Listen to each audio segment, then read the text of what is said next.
Hey, Nathan's clothes were super torn up. Are you even buying him new ones lately? Huh? Clothes? Thrift shop stuff is fine, right? They get dirty fast anyway, and he's just going to outgrow them. Yeah, but he's in a major growth spurt. If they don't fit, that's not good.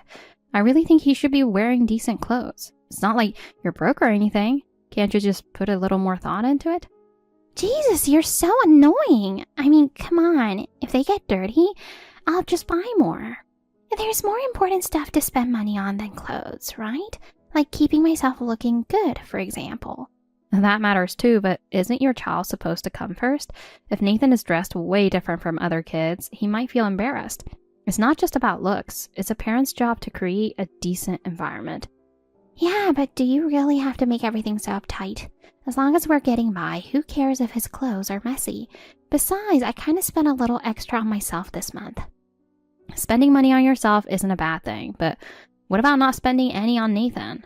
Aren't you getting child support checks? Are you actually using that money for him? Oh, the child support? Yeah, I spent almost all of it this month on my nails and hair. I mean, I need something to lift my mood or I'll go crazy. Wait, so you didn't use it for Nathan at all? Just for yourself? Are you seriously okay with that? Oh, come on, if you've got complaints, why don't you buy him clothes? Nathan messes them up in no time, and I have to replace them over and over. It's just a waste of money in the end.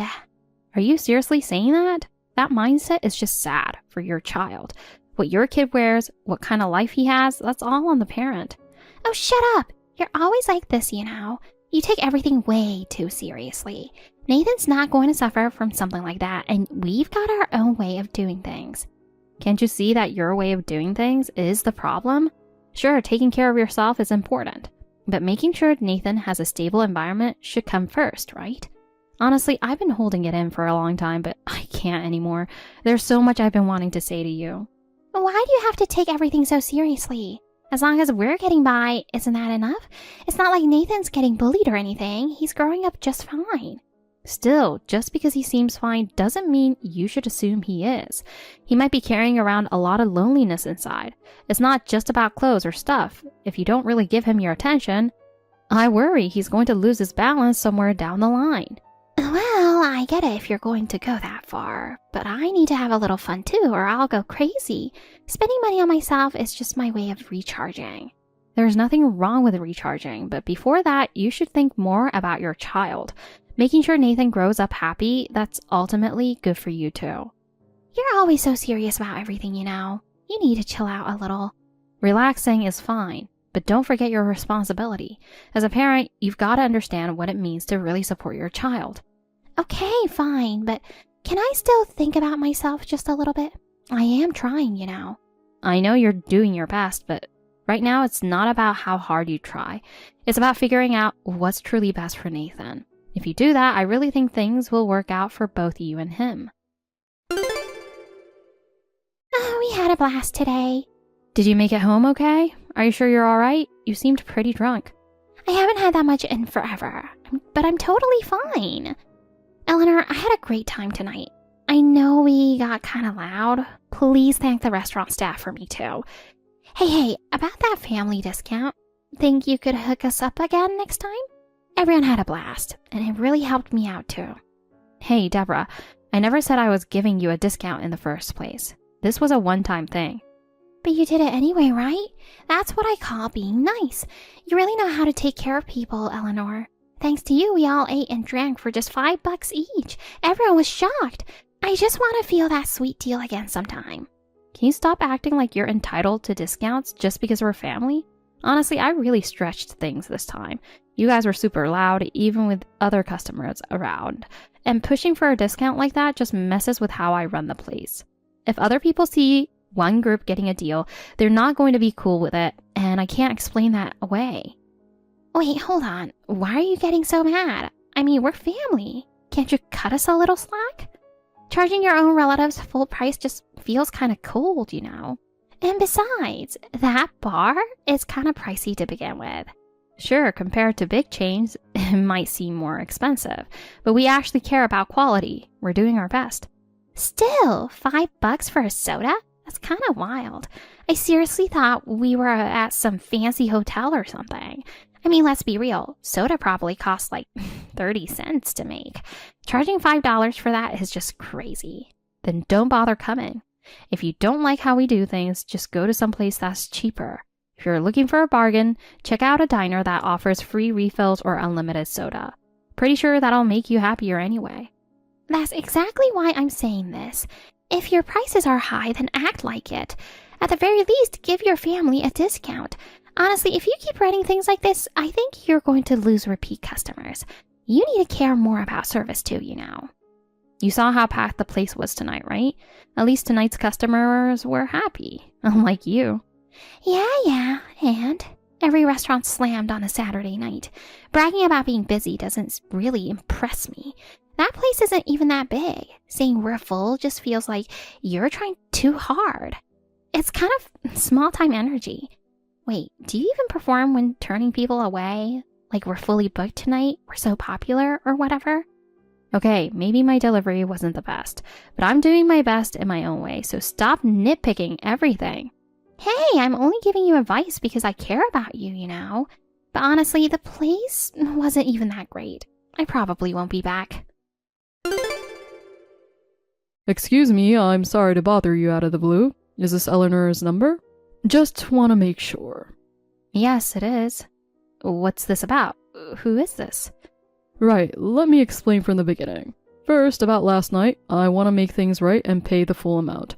You use Venmo, right? Please double check it when you can. I definitely want to chip in and pay what we owe, even if it's not the total. Oh, wait, what? Where's this coming from? I'm kind of surprised.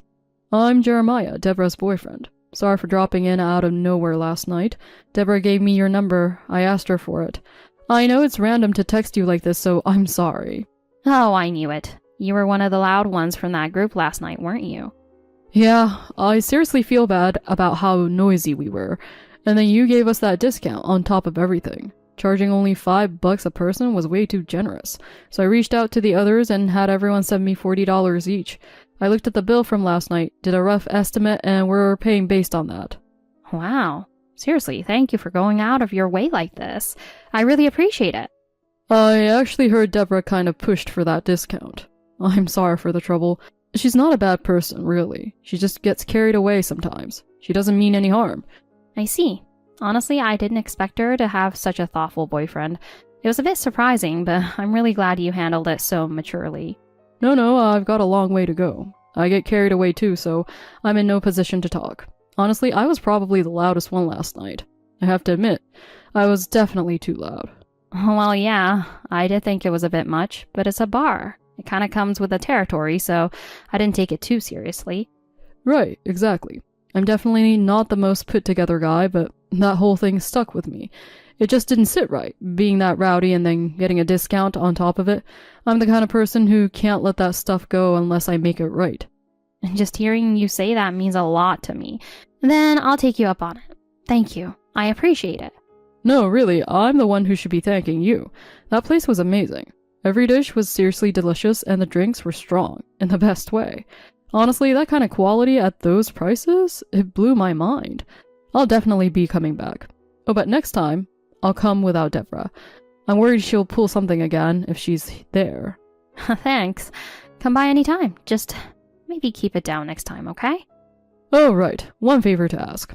Could you not tell Deborah about any of this? She'd probably give me crap for paying, and honestly, I just don't want to get into an argument. Sure thing. Stuff like that only causes unnecessary drama. I'd rather keep things chill too, so I won't say a word. Thanks. Also, you don't have to be so formal with me. Just chat like you normally would. I'm only 20, a college student. So when people talk all proper to me, it honestly feels kind of weird. Well, yeah, but we just met. Wouldn't it be rude to act all buddy-buddy right off the bat? But I am Deborah's boyfriend, right? So technically I'm kind of part of the family already. And I'll probably be around again soon, so I'd rather keep things casual between us. Wait, be around again? What do you mean by that? Now I'm curious. Wait, she didn't tell you? I thought for sure she'd already mentioned it. So the thing is, we're going on a little overnight trip soon. And I was told you'd be watching her kid while we're gone. Did the plans change or something? Yeah, that's news to me. Seriously? Okay, I'll tell Deborah to reach out to you. Sorry for the hassle. It's alright. Honestly, knowing she's got such a responsible boyfriend is reassuring. It was great getting to know you. Same here, and next time, feel free to just talk casually with me, alright? Hey, Eleanor, I'm back. That trip flew by. Totally thanks to you. Really appreciate it. Okay, you're way too hyped right now. What are you even talking about? Sorry for leaving Nathan in your back seat. Thanks for watching him for 10 days. The trip was amazing. Wait, what? Hold on. What are you talking about? You're not joking, right? Oh, come on. You took care of Nathan, didn't you? He totally warmed up to you. You were a lifesaver. You were seriously like some kind of superhero. Okay, no. I genuinely don't understand what you're talking about. Everything you just said makes zero sense to me. I left Nathan in the backseat of your car, remember? Wait, are you saying you seriously didn't notice? I don't even own a car. Whose car do you think you put him in? What? Hold on. Are you serious right now? And whose car did I leave Nathan in? Oh my god. Wait, where the hell is he? Are you telling me you left your son in a random stranger's car? Well, like, come on. That car was parked right next to your place, wasn't it? I totally thought it was yours. I rent this place. I don't even have a parking spot. That space belongs to the neighbor and it's actually rented by someone from the building across the street. No way. That can't be real. This is seriously bad, isn't it? No, this is beyond bad. What do I even do? Wait, does this count as a crime? Am I going to get arrested? Just thinking about it makes my hands shake. This is not the time to be worrying about that. We need to call the police right now and make sure Nathan's okay. But if we call the cops, I'm totally screwed. I didn't do it on purpose. It was just an accident. Even if it was an accident, that's exactly why you need to call the police. This involves a child. We can't just sit here and wait. Thinking only about yourself in a moment like this, that's seriously messed up. I can't believe you. But I swear I didn't mean for this to happen. I had no idea it'd turn into such a huge deal. Forget it. This is going nowhere. I'm calling the cops myself. Wait, hold on. If you do, please make sure they know I didn't do it on purpose. Please, tell them I really regret it. I mean it. I'm serious. And by the way, do you remember anything about the car you left Nathan in? It was dark, so I can't say for sure, but I think it was red. It had a nice shape. Looked kind of expensive. Probably a luxury car. And the door was unlocked, so I thought maybe that meant it was okay to leave him there. I just assumed it without really thinking. You can't just assume something like that. I seriously can't believe this. So this is what it looks like when someone completely ignores common sense. I just found a red car now, but I checked and Nathan's not inside. For now, I'm going to ask around to see if anyone knows who owns it. Wait, so if he wasn't in the car, maybe that means someone found him and took him in, right? That's gotta be it. I really hope that's what happened. I want to believe that too, but hope alone doesn't solve anything. I've already given the police all the info and they're looking into it. I'm going to find out who owns this car and see if I can get any leads. So you need to explain everything to the police yourself. Don't run away from this. Okay, I'll call them myself and tell them everything. Eleanor, I'm really sorry. It looks like we caused trouble for you again. I was honestly shocked. I'm just glad Nathan's okay. Did you finish everything with the police? I'm heading there now. Eleanor, seriously, I'm so sorry. I can't believe Deborah just left Nathan in a random car. Why didn't you reach out to me first? You should have considered that Deborah might flake on telling me. Yeah, you're absolutely right. She said she had already given you the date, and I just trusted her. Well, she probably said that and then completely forgot about it. I'm so sorry for all the trouble we caused. I'm heading to the police station now to do the paperwork and pick him up. The person who owned the car was incredibly kind. It was such a relief. They contacted the police right away and Nathan was safely taken in. If no one had noticed and he'd been left there any longer, it could have been really bad. Yeah, just thinking about him being left there alone is terrifying. A mother who leaves her child in a car like that shouldn't be allowed to take him back. What's going to happen on that front?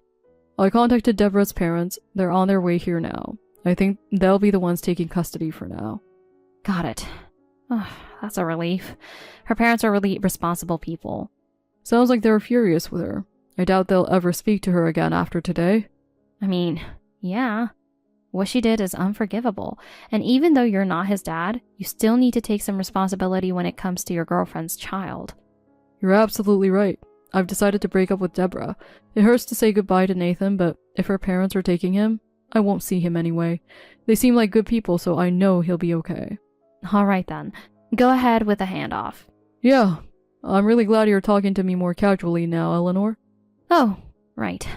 I didn't realize that at all. I guess when you get worked up, you naturally drop the formal talk. But honestly, I think that kind of thing is really cool. Huh? What's that supposed to mean?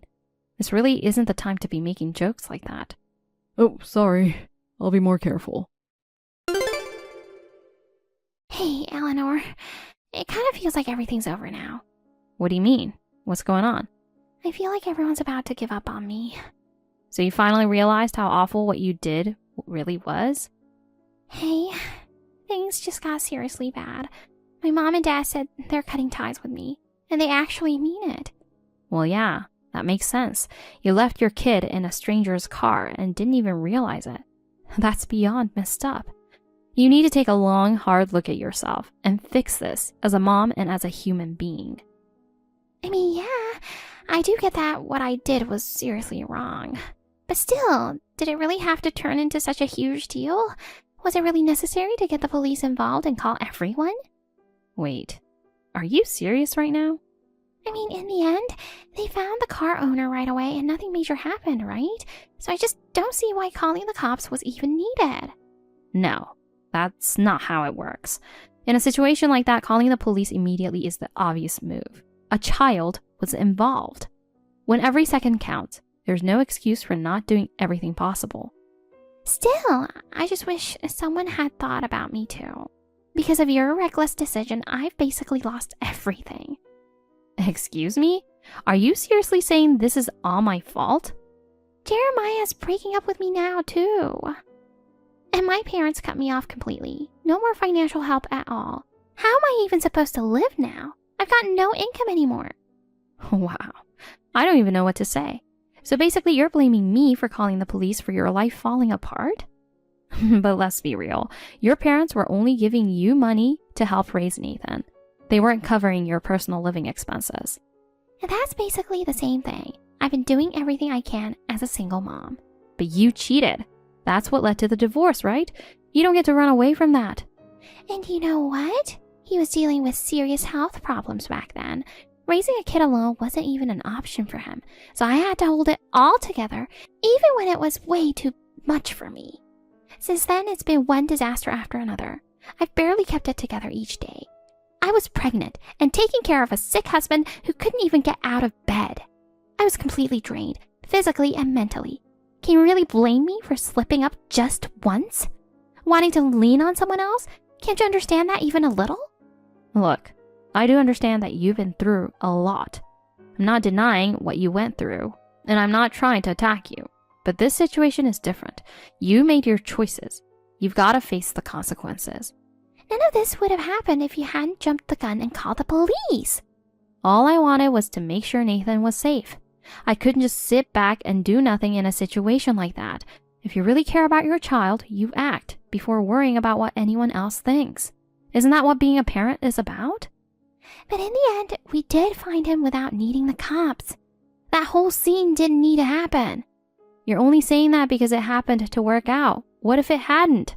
Things could have gotten a whole lot worse. Maybe instead of blaming everyone else, you should take a hard look at your own actions. Oh, shut up. Who do you think you are, talking down to me like that? You seriously think you're better than everyone, don't you? God, you're so irritating.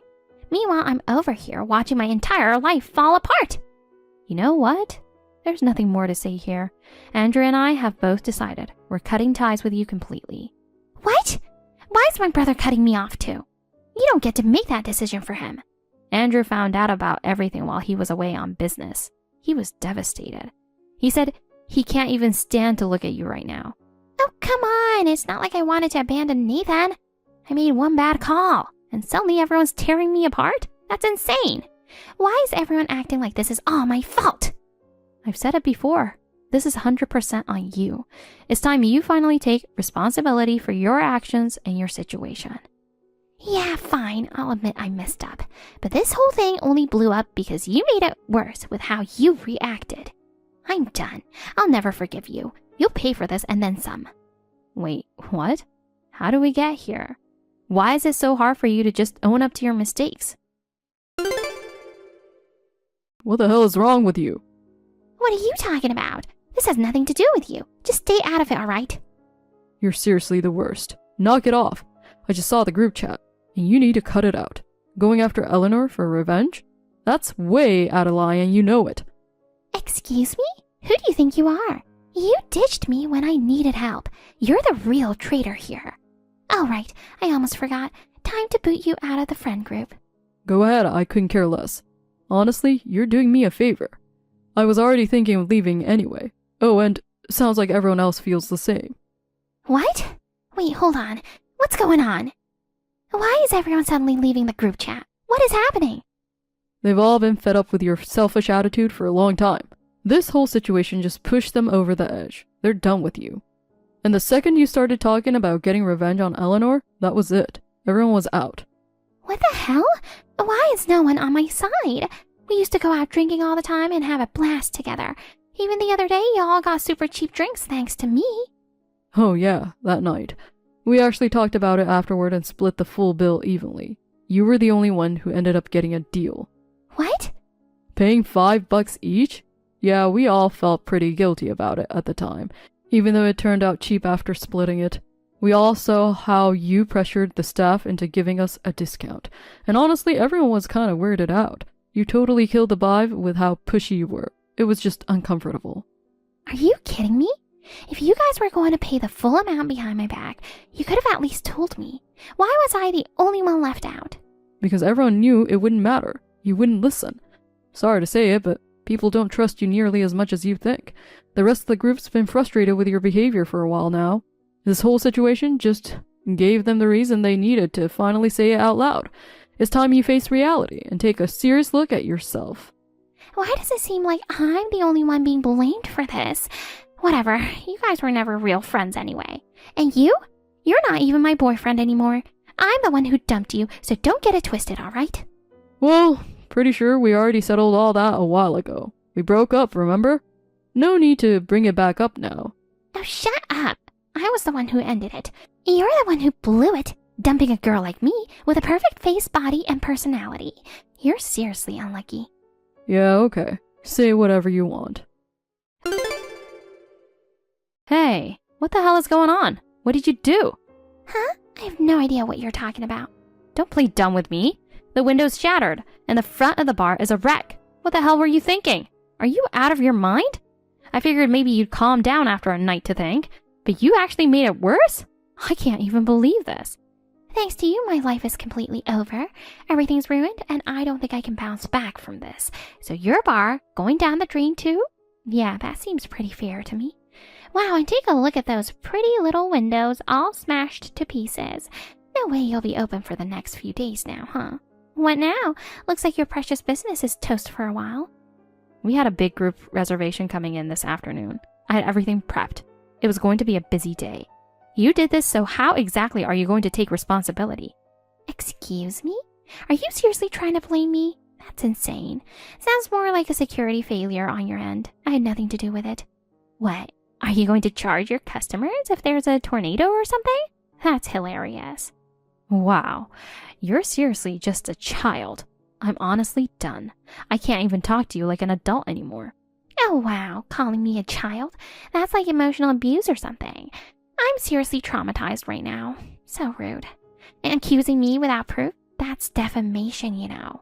Besides, I never actually said I trashed the place. You literally said it yourself, that my bar deserved to get wrecked too. You may as well have confessed right there. That's not true. I just said it should happen. How does that suddenly mean I did it? That makes no sense. Well, there's a security camera right outside the shop. I'm pretty sure it caught everything, including you. So you're not getting out of this. Oh yeah? That camera, huh? Hasn't it been acting up lately? Pretty sure the lens was cracked or something. What are you talking about? That camera's been dangling for a while now. The lens was all chipped too. Maybe a bird crashed into it or something. Cut it out. This isn't funny. Wow, chill. I'm just describing what I saw. If you're blaming me for your own lack of security, that's kind of hilarious.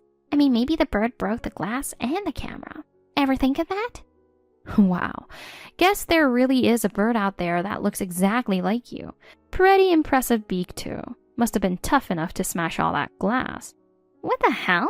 What's that supposed to mean? You're not making any sense. Look at this. This bird, you say?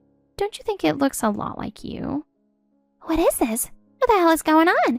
I seriously can't believe this. What's this video? Who sent it to you? It just popped up on my phone a moment ago. It shows you sneaking around the blind spot of our security cam, trying to break it, and then smashing the windows every second of it. Crystal clear proof. No way. But who would have even filmed that?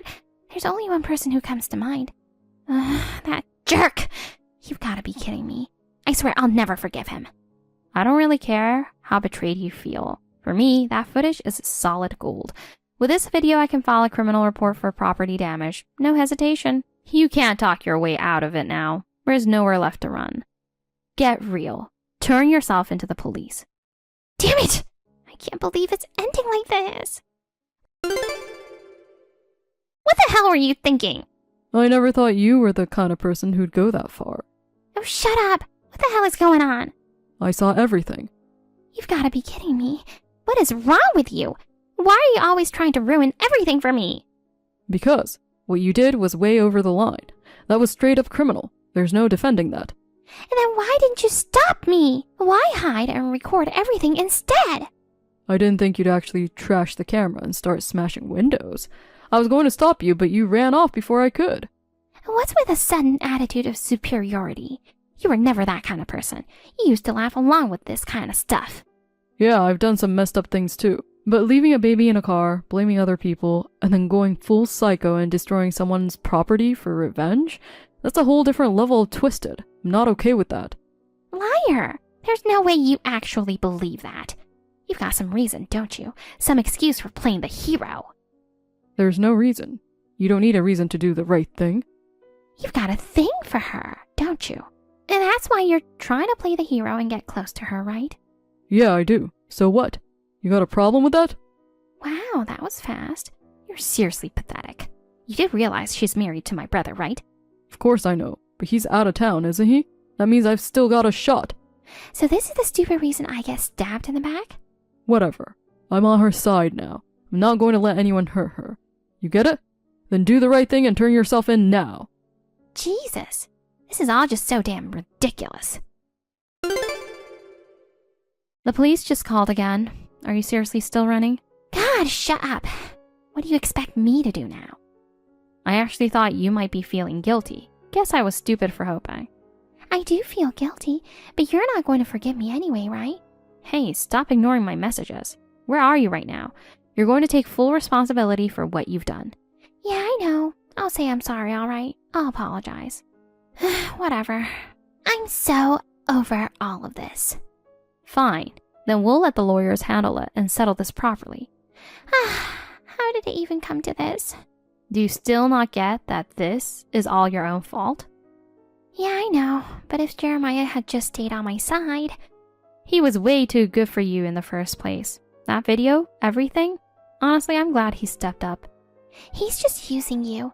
You know that time we went to your bar? He was totally checking you out.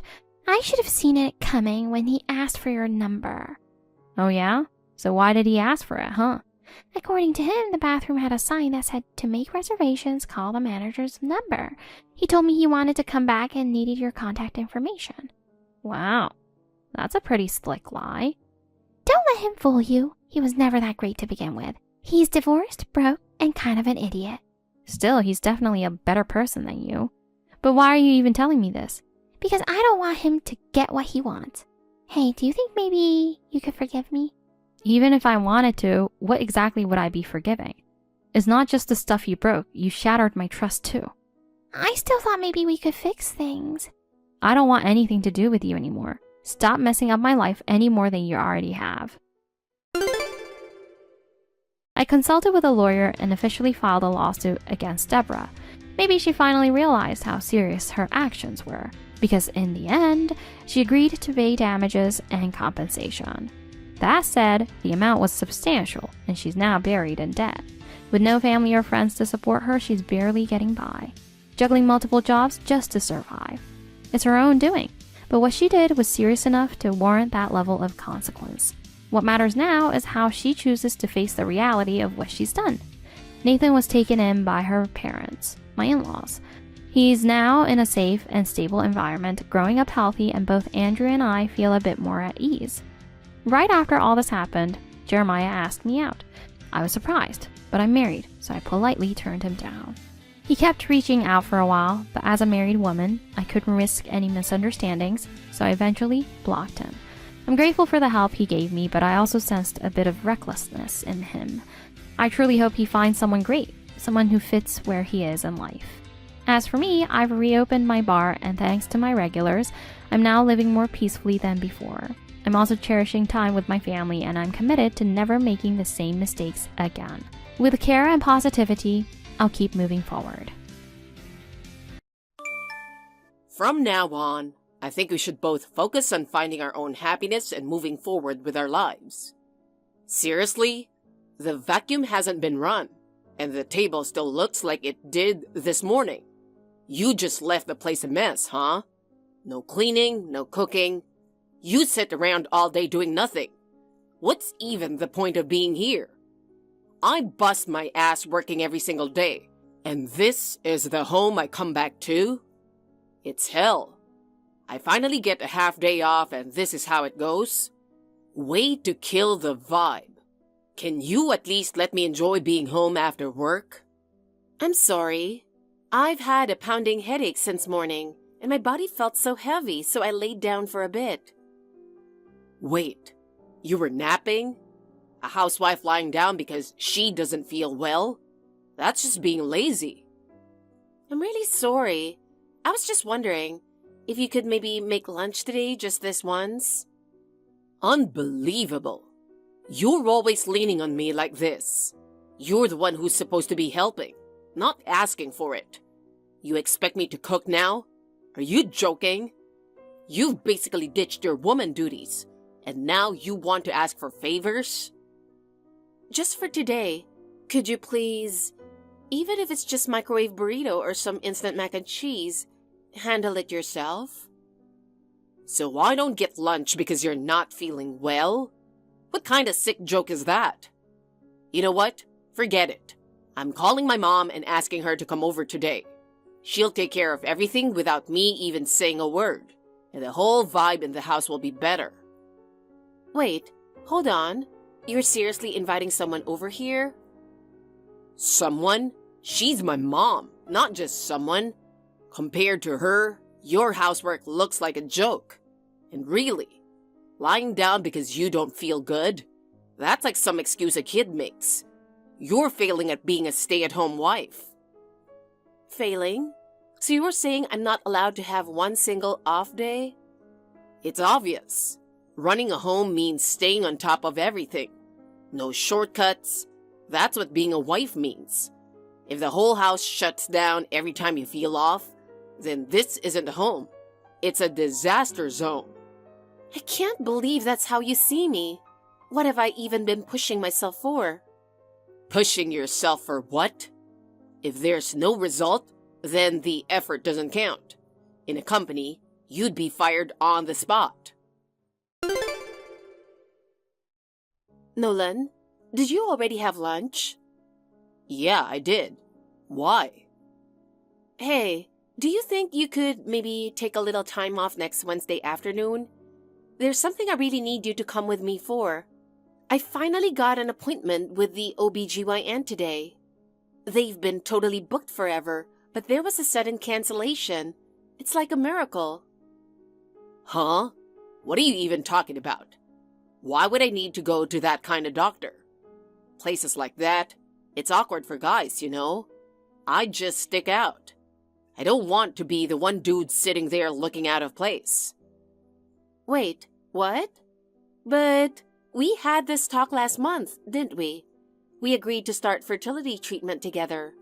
Even the clinic's website said it's best if both partners come to the first appointment, and you said you'd go with me, remember? Well, did we really talk about that? Honestly, I think I just said yeah because you were so fired up about it. But come on, think about it. A guy at an OBGYN clinic? That's just weird. People are going to stare like crazy. I've heard it's super common now for couples to go together, you know? Even the nurses expect that and explain everything with both partners in mind. We've been married for 4 years already, right? I just thought it was time we started taking this seriously. There are things that are honestly hard for me to deal with alone, so I was hoping at least for the first step, we could face it together. Give me a break. Let's be real. The problem's probably you anyway, right? So why should I go? It's not my issue. What? Hold on. What kind of assumption is that? We don't even know anything yet. The doctor said we can't know anything until we both get checked. You heard that too. Don't go blaming me from the start. Come on. Like there's any way it could be me. No chance. Getting tested would be a waste of time. Look at my dad. He had 3 kids. And what's that supposed to prove? Just because your dad had a bunch of kids doesn't mean the same goes for you. If that's the logic, then my mom had 4 kids and raised all of us, and I even have a much younger sister. Plus, my sister just had her 3rd baby last year, and everything's going great. If we're talking genes, I'm definitely not falling short either. Jesus, knock it off. Stop arguing with everything I say. I've said it 100 times. I'm not going to that kind of doctor. End of story. You don't have to reject it that harshly. I'm already overwhelmed with worry about my own body. I really, truly want to have a baby. And I'm only asking because I believed we'd face this together. Come on. You're so damn annoying. It's your infertility we're talking about, isn't it? I'm perfectly fine, so why should I be dragged into this? You think there's something wrong with my body? If I've got time to waste on some pointless tests, I'd rather be working. It's your body that's messed up, so deal with it. Don't drag me into your problem. Messed up? You seriously just said that? I can't believe you'd use a word like that. What you just said? Yeah, that really hit me. You think I wouldn't be hurt? Why do you have to be so cold? Look, face reality. We've been married for 4 years and still no kids. That's a fact. So own it. We haven't seen any results. I don't want to be involved anymore. I don't want to go, and I'm not going. The more you push, the more I won't. Just go by yourself. Go get your meds or shots or whatever. I want nothing to do with it. Fine, I get it. Maybe I was just stupid for expecting anything from you. It's clear there's no point in saying more, and I understand now. I'll just go to the clinic by myself. See? Should have done that from the start. Glad you finally came to your senses. Oh, and by the way, you're paying for the whole thing. Every single cent. I'm not covering anything. It's your fault, so you deal with it. Anne, I'm on my lunch break right now, but I had to text you. I just couldn't stop thinking about it. Nolan, what's going on? So, what's the deal this month? I've been waiting for months now. You've got to have some good news this time, right? This is it, right? Are you finally pregnant? I'm sorry. I might have gotten your hopes up, but it looks like it didn't work out again this time. I took multiple tests, but none of them showed anything. I'm really devastated. Seriously? Another fail? You've got to be kidding me. How long are you going to keep doing the same thing over and over? Do you ever think about how it feels for me to keep hearing, "not this month" every time? Like, why the hell can't you get any results? You're honestly useless. Please don't talk to me like that. Don't say things that hurt like that to someone who's trying their best. It's not like I chose to be in this situation. I'm getting poked with needles every week, constantly going to appointments, and I'm mentally wrecked. I wake up feeling sick every morning. Still, take care of the house, cook your meals, and do everything I possibly can. And? What's your point? You're just patting yourself on the back for trying. If you're not getting results, none of that means anything. It's not all black and white like that. Having a baby doesn't work on a fixed formula. Same goes for the real world. No results, no credit. That's life. You really didn't have to say it like that. Honestly, I'm starting to feel like this is just a waste of money. The treatments aren't cheap, and we've got zero results. What's the point? I'm hitting my limit. I really tried to stay positive, but I think I've finally reached the end of the line. Even if we keep going, there's no guarantee we'll ever have a kid. All I'm doing is wasting my time and energy. We've barely even started. We're finally just getting to the starting line, and you're ready to quit already?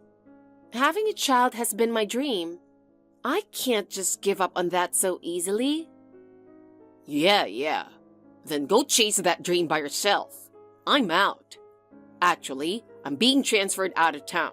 It's already set. What? Are you serious? Where did that come from? Why are you only telling me something that important now? Where are you going? When does it start? Talk to me. Aren't we supposed to be in this together? Oh yeah. So last month, my boss asked if anyone was willing to transfer to the Northeast office, and I was the first to raise my hand. Felt like perfect timing, you know? You volunteered? Let's be real. You probably can't have kids anyway. I'm tired of living with someone who's that useless. Might be nice to just chill by myself at the new place, you know? You don't get to just decide that on your own. You won't even help me with having a child, and now you're saying you're tired of living with me too? Wait, seriously? You still want a kid? Come on, get a grip on reality. What? It's been 2 months of treatment and nothing's changed.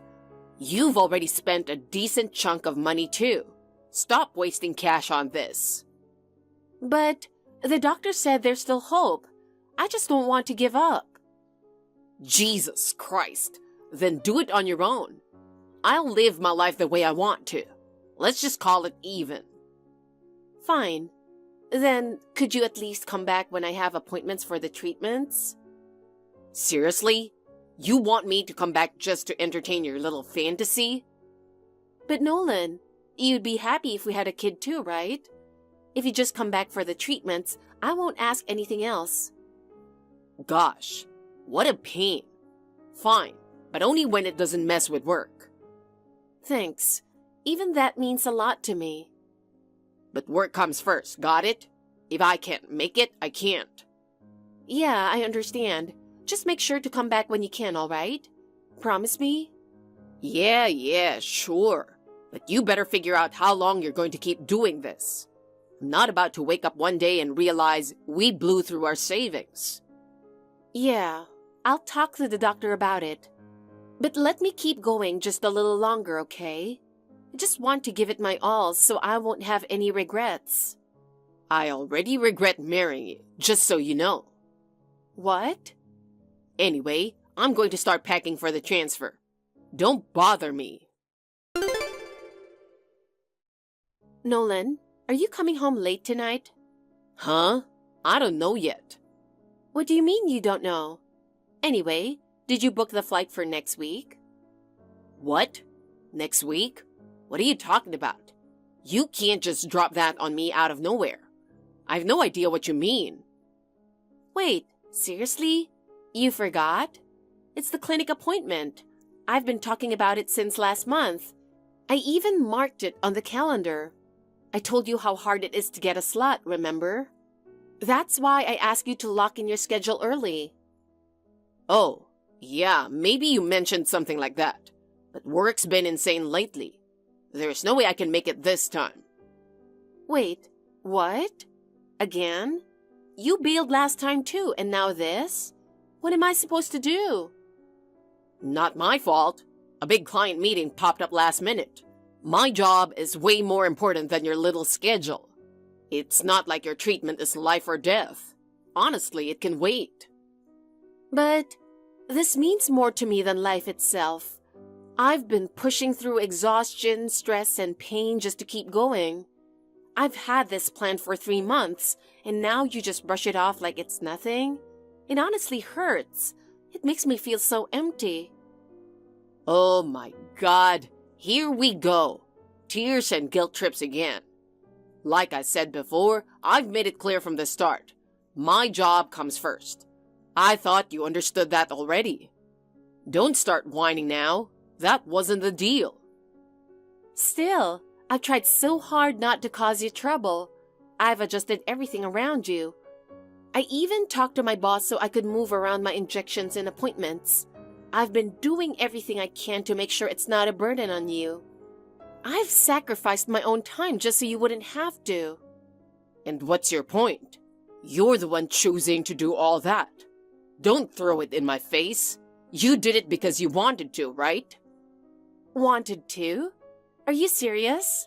I'm doing everything I can to keep our future alive. I'm doing this for our child. I just wished you'd understand that.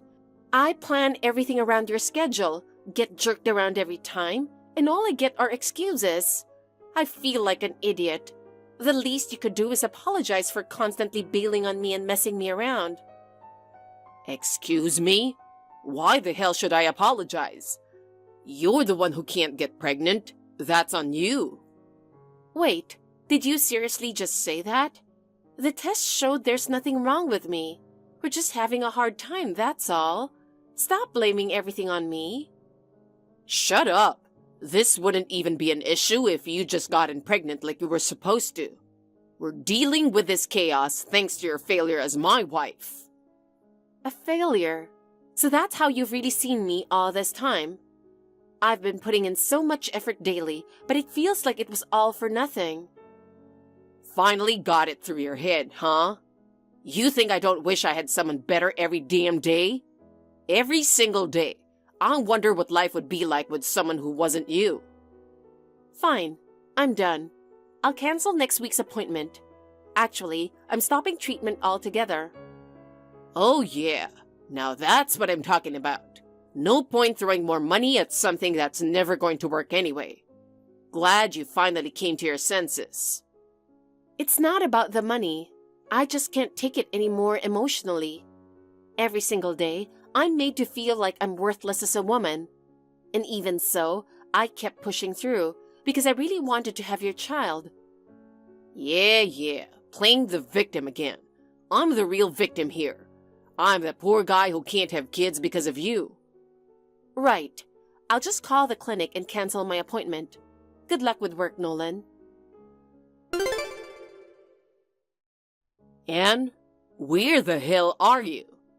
I've been trying to call you nonstop. Get to the hospital right now. Where the hell are you at a time like this? Huh? The hospital? What do you mean? I'm at home right now. Excuse me? Are you freaking kidding me? How can you be at home? You're his mother. Mother? Wait, what are you even talking about right now? Don't mess with me. How can you not show up for your son's critical surgery? You can't even do the bare minimum as a parent? Surgery? Whose kid are you even talking about? What the hell do you mean whose? Your kid, obviously.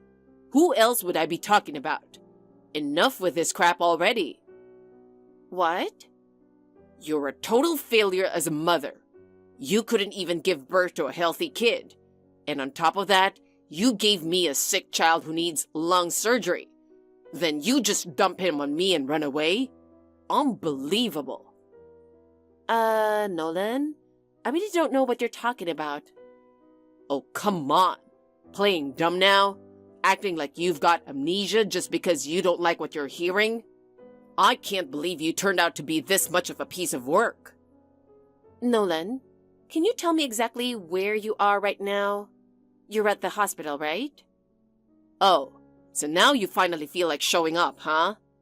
Then get over to Ridgewood Medical Center right now. Once you're here, I'm heading back to the office. You disappearing like that completely wrecked my workday. Got it. Ridgewood Medical Center. But sorry, I won't be going there. What the hell? Good luck handling the surgery on your own. Wait. What the hell are you saying? It's your son's surgery we're talking about here. What kind of mother isn't there for that? Take some damn responsibility. We don't have a son. What? Nolan, don't you think this is kind of strange? Your messages haven't even sounded like they were meant for me. Can you remember the last time we actually saw each other in person? You do have a clear memory of that, right? It was last October at the fertility clinic. That was the last time we were face to face. You haven't showed up even once since then. Wait, hold on. Is this Anne? I mean, what's going on? Yeah, I'm definitely your wife, Anne. The one who signed the marriage license. The actual partner you legally married. And now, out of nowhere, I get texts saying, "Why are you at home?" and "Come to the surgery." I have no idea what you're talking about. You're talking about some kid I didn't even give birth to like it's somehow my responsibility. Honestly, I'm just confused. I'd really love to know what universe you think we're living in right now. Ah. I kept thinking our conversation wasn't making any sense, but you were just getting more and more worked up. I mean, I didn't want to believe it, but did you seriously send all that to the wrong person? I'm honestly shocked. I didn't think you were capable of making such a basic mistake. No, wait. That's not what happened. It was just a little mix-up. Forget it. Look, can we just pretend this whole thing never happened, please? Well, yeah, no. That's not really something you can just forget.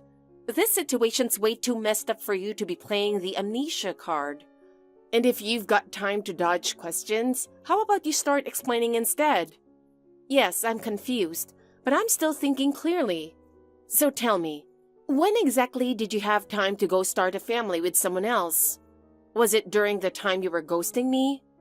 Is that when you decided to betray me like this? I mean, it's just... the explanation is kind of... Wait a second. Does the other woman's name also happen to be Anne?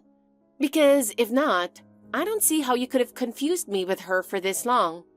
If this whole disaster happened just because you were texting the wrong Anne, it'd still be a tragedy, but honestly, kind of hilarious, in a messed up, ironic way. Shut up!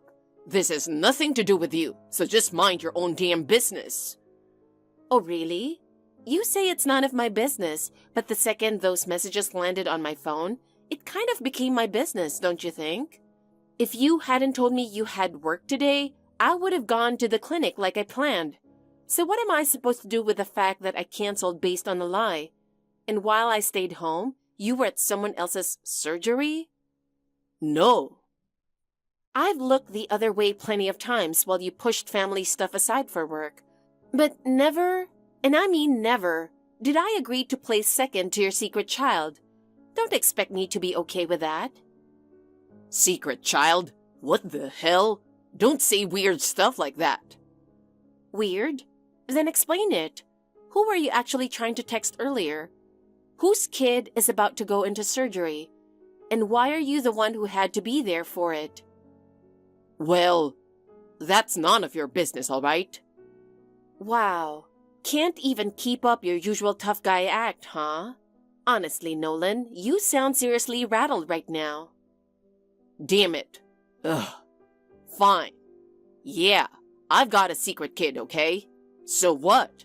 This is all your fault anyway. Excuse me? You're seriously blaming me for this? Of course I am. It's your fault for never getting pregnant. I wanted a kid too. So what was I supposed to do? I had to find another woman. Unbelievable. You say it's about having the kid, but honestly, it was just cheating. Cheating on your wife while she's going through treatment? You're disgusting. Shut up. I didn't expect to knock someone up that fast just by switching partners. What kind of shameless nonsense is that? Jesus, this is unbelievable. His mom ran off and now you're freaking out too. I'm done. You know what? You're going to be his mom now. Get your ass to the hospital and sit with him through the surgery. Excuse me? What the hell are you talking about? I've already explained it. This kid's had weak lungs since he was born, and he's going into surgery today. But his mom suddenly bailed last week, saying she couldn't take it anymore. So now you want me to take her place? Do you even hear how insane that sounds? But I'm seriously at my breaking point here. I had to drop everything and take time off work to deal with this. And I'm about to run out of PTO. It's bad. Then take emergency family leave or something. If it's about caring for a child, there are other options besides PTO. Well... Oh, my bad. I guess you can't get special leave for a kid you had from cheating on your wife, huh? If it were our kid, sure. But this? Yeah, no. What's with that attitude? You mocking me right now? Mocking? Please, I'm straight up looking down on you. What? I can't believe you turned out to be such a pathetic jerk. Why did I ever want to have a child with someone like you? All that time I spent trying so hard with fertility treatments feels completely worthless now. Hey, Anne, that kid's mom probably isn't coming back anyway. So why don't you just become his mom? You'd be free from the stress of treatments. And hey, you'd finally get the kid you wanted, right? Being handed a secret child is way worse than any fertility treatment. And whether she comes back or not is none of my concern. That kid's yours, right? So take care of him yourself. What? Besides, remember, I'm defective, right? Giving a kid to someone like me sounds like a pretty bad idea. Anyway, hope the surgery goes well. Take care. Wait, what? Anne, don't go. Please, I'm begging you. You're all I've got left. Anne, hey, we're not done talking. Hello? Yes? Are you sure you haven't messaged the wrong person? No, I haven't. I'm really sorry for the sudden message. You're Nolan Moore's wife, right? Huh? Yes, I am. I'm truly sorry for reaching out of the blue like this. I know it's rude and unexpected, but I have something I absolutely have to tell you. I found your contact info on Nolan's phone, and I gathered the courage to text you. Let me properly introduce myself. My name is Anne Smith. I hate that this is how we're meeting. I really do. Anne Smith? Wait, hold on. Are you telling me you're Nolan's affair partner? This is insane. Your name is the same as mine? This is way too much to process right now. So you figured it out when you saw my name, didn't you? Even though it's just a coincidence, I never imagined things would unfold like this. When I found out I had the same name as you, I was so shaken I couldn't even speak for a while. That actually explains a lot. So that's why he sent those messages to the wrong person. I had a weird feeling something was off, but I never thought it was because of our names. Even if he was panicking, you'd think he'd notice something was wrong. He should have realized based on my replies that something wasn't right. First, let me say this. I'm truly deeply sorry. Even if I didn't know, I still ended up hurting you, and I take full responsibility. From your point of view, I'm just the other woman, and I totally deserve to be blamed. But if it's not too much to ask, would you hear me out for just a moment? I honestly had no idea Nolan was married. What? You really didn't know he was married? No way. How could a lie like that even work? I met him early last summer at a bar near my office. We just happened to be seated next to each other. He said he was new to the area and didn't know anyone, so he's feeling pretty lonely. And then he said, I'm single, and it'd be nice to meet someone I vibe with. I mean, who wouldn't believe that? He sounded so genuine, and I never imagined he was lying. I let my guard down right away. So that's what happened. Even if you didn't know, that's really sad. Looking back, I realize now I should have been more cautious. But at the time, I had just turned 30 and was starting to think seriously about having kids. That's when Nolan said things like, I want to have a child soon and I want to build a warm, loving family. And I thought, maybe he's the one. I truly believed he was someone I could picture a future with. And then you got pregnant. That just breaks my heart. Yes, I told him right away when I found out. I thought he'd be happy. I even hoped we might get married soon after. But his reaction was totally different. He just kept saying things like, it's too soon, and let's wait until things settle down. He kept dodging the subject. Ah, what a jerk. He's so disgusting. He lied about being married and made another woman pregnant. You have absolutely nothing to apologize for. You're clearly the one who's been hurt the most here. I'm the one who should be apologizing. As his wife, I'm honestly ashamed. Hearing you say that, it honestly brings me to tears. I should have pressed him back then, but I was too afraid to ask. If I'd just spoken up when I had doubts, things might have turned out differently. But instead, I said nothing and just went along with the pregnancy and childbirth. And the baby was born with a lung condition. I never imagined something like that would happen. That's when his attitude completely changed. He started saying, you gave birth to him, so it's your responsibility. He said it to me every single day. My body and mind were falling apart, and I had no one to rely on, but I was left to handle parenting, hospital visits, and housework all by myself. No matter how much I asked for help, all he said was, deal with it yourself. I just couldn't take it anymore. That's when I happened to see his phone, and there was your chat with him. That's when everything became clear. I realized he had a real wife, and I'd been lied to all along. My mind just went completely blank. That day, I couldn't take it anymore. I ran away and left the baby behind. I'm so ashamed of myself. I'm sorry. It might seem like I just gave up and ran, but I was at my breaking point. I felt like I was going to fall apart. Anne, don't apologize. The fact that you endured all of that says a lot about your strength. I honestly admire you. You're clearly the one who was wronged. There's no reason for anyone to blame you. And that feeling of being at your limit, I understand it all too well. I completely get why you wanted to run away. Anne, it's kind of weird, huh? Two people calling each other Anne like this. yeah, it really is. I bet he cheated with someone who had the same name so he wouldn't get caught. He's sneaky like that. Honestly, I think he only ever thinks about himself. So please, don't apologize because of someone like him. Anne? He even bailed on our fertility treatment, you know. He kept saying, it's all your fault we can't get pregnant. Just like with you, he pushed all the blame onto me like some coward. What? He actually said that to you? That's why, if he had at least treated your child with care, maybe then I could have found a way to forgive him. But this is just beyond forgiveness. So please, leave the rest to me. What? You've done nothing wrong.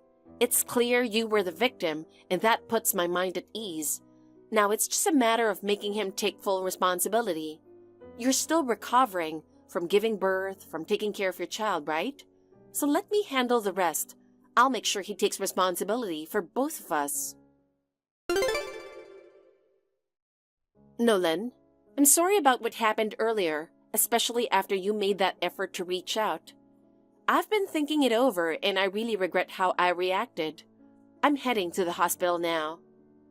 Huh? Just wait a little longer. I'm getting everything together now, and I'll be there on time. Wait, seriously? You're really coming to the hospital? You're actually going to be there for the surgery? Even after I betrayed you. Even after everything awful I did, You're still being kind to me? There's no one like you. I'm so lucky you're my wife. A woman like you doesn't exist anywhere else. You really are something. Only a truly understanding woman would step up at a time like this. I mean it. I'm seriously grateful. Excuse me? What are you getting all emotional for, you moron? Do you still not get how badly you screwed up? What? Don't go calling me your wife like it means something. You won't be using that word anymore. I've decided today I stop being your wife. In other words, I've decided we're getting a divorce. I'm not coming to support you. I'm coming to close this chapter. What are you saying? You're kidding, right? You're not coming for me? Don't flatter yourself. I don't move for your sake. There's someone who deserves to hear the truth. That's why I'm coming. Oh, and by the way, your mom and dad, they're in the taxi with me. All three of us are coming together. What? My parents are coming too? Why? Why would they be involved in this? Don't act so surprised now. I told them everything you did. What did you expect? You cheated while married to me and got another woman pregnant. And that wasn't even the end of it. You verbally abused the kid's mother too. I laid it all out. No way. Why'd you have to drag my parents into this? I didn't want to, but you created such a disaster that it couldn't be ignored anymore.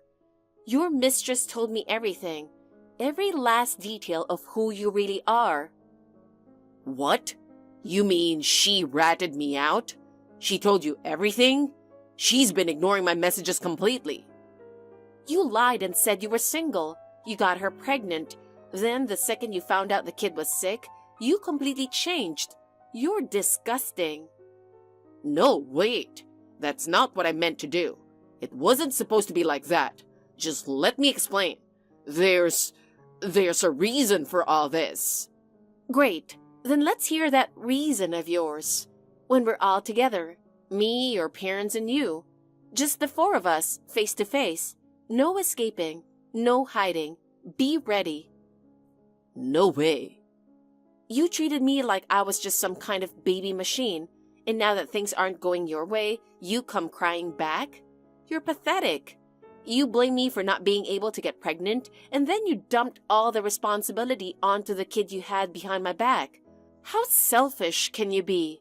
You pushed me away and treated me like I was nothing while being all sweet to another woman and getting her pregnant, only to throw cruel words at her too.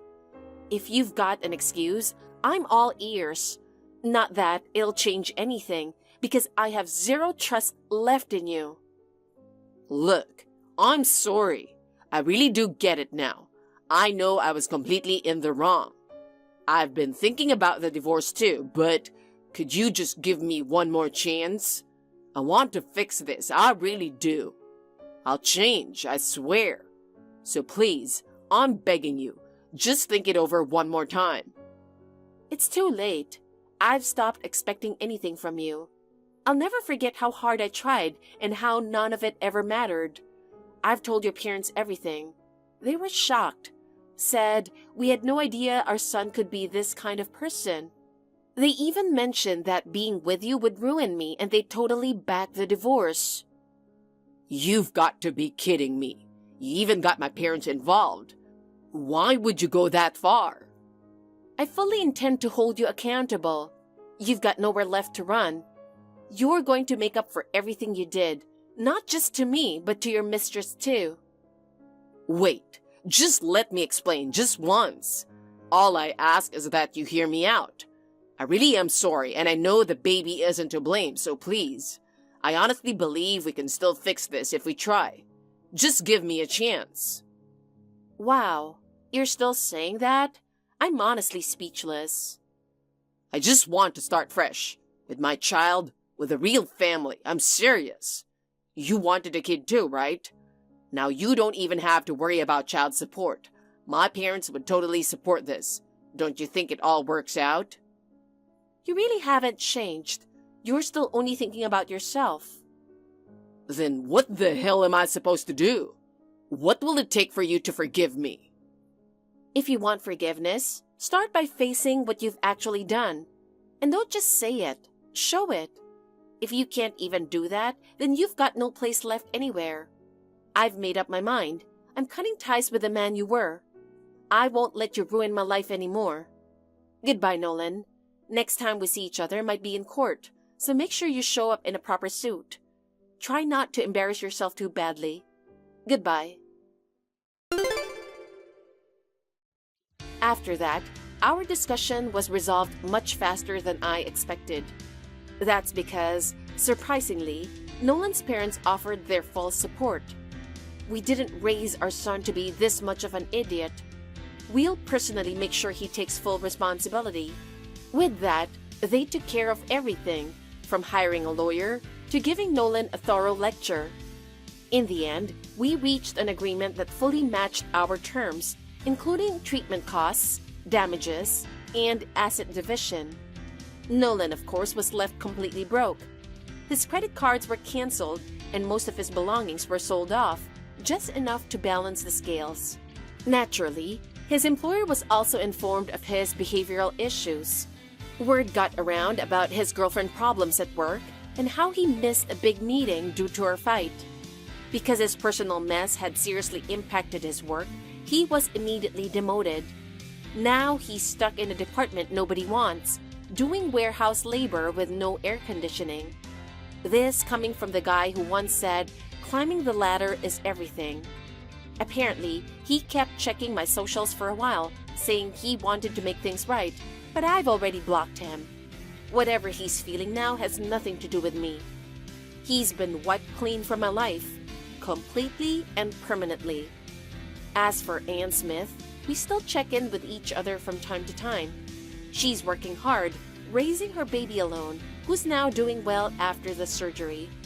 When she grinned and said, "It's hard, but I'm kind of happy," it felt like something within me has finally mended. I'm seriously getting fed up with this. Every single day, I'm the only one doing the housework, cleaning, cooking, laundry. It's like it's all my responsibility. Oh, but you don't actually mind it, do you? I deserve a break too. I get tired, you know. Tired? You don't even have a job or do anything. You should at least help out around the house. Even if you say so, it's not like I believe housework is my job. You're the one doing everything, so I'm grateful. Grateful? I only do it because no one else will. And on top of that, I already come home exhausted from work. And now, I have to do all the housework too?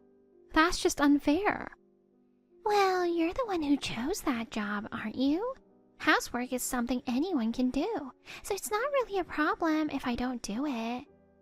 Exactly. Because it's something anyone can do, we should be splitting it up. Mom, you're just making excuses and pretending to be tired so you don't have to do anything. But I'm home all day, so shouldn't I be free to do what I want? If anything, since you're the one working, the housework should be your responsibility. No, it makes way more sense for you to do it since you're home all day. After working all day, coming back to a messy house just makes me frustrated. Well, don't get so worked up. I know you have a job, but that doesn't mean I should have to do everything by myself. You're the only one who thinks that way. Do you really not get why it's unfair that I'm the only one doing all the housework? It's not that I don't get it, but I want my freedom too. If you're going to be that insistent, then fine, I'll help a little. But don't expect me to do it every day. Helping a little? How's that supposed to work? That's nowhere near enough. We both live in this house, so we both need to share the responsibilities. Oh, well, maybe if you were nicer to me, I'd be more willing to help. Getting yelled at all the time doesn't exactly put me in the mood. I'm not yelling. I'm telling you how frustrated I am. I'm saying it's exhausting to be the only one taking care of everything.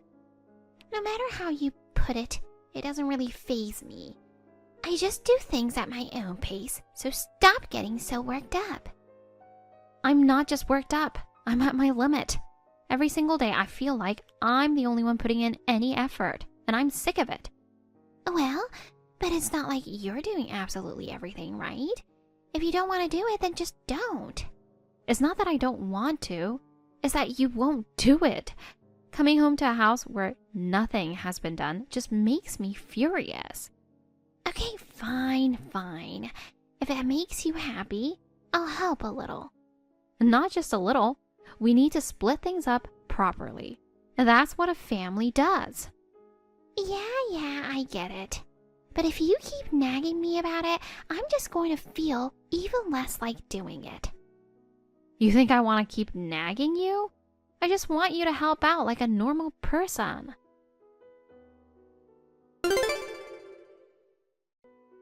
Is dinner ready? Yeah, it's in the fridge. Just heat it up before you eat. Huh? What's that smell? Wait a minute. Is something wrong? Hold on. Tonight's dinner is meatloaf? Yeah, it is. Is there a problem? Of course there is. We had meatloaf for dinner 5 days ago, too. Having meatloaf again? Obviously, I'm going to get sick of it. Work was busy today, so I just made something quick. But hey, if you don't like it, you don't have to eat it. There are frozen dinners and mac and cheese, so you can just eat whatever you want. You keep making me eat all this unhealthy junk. Are you trying to get rid of me faster or something? That's not it at all.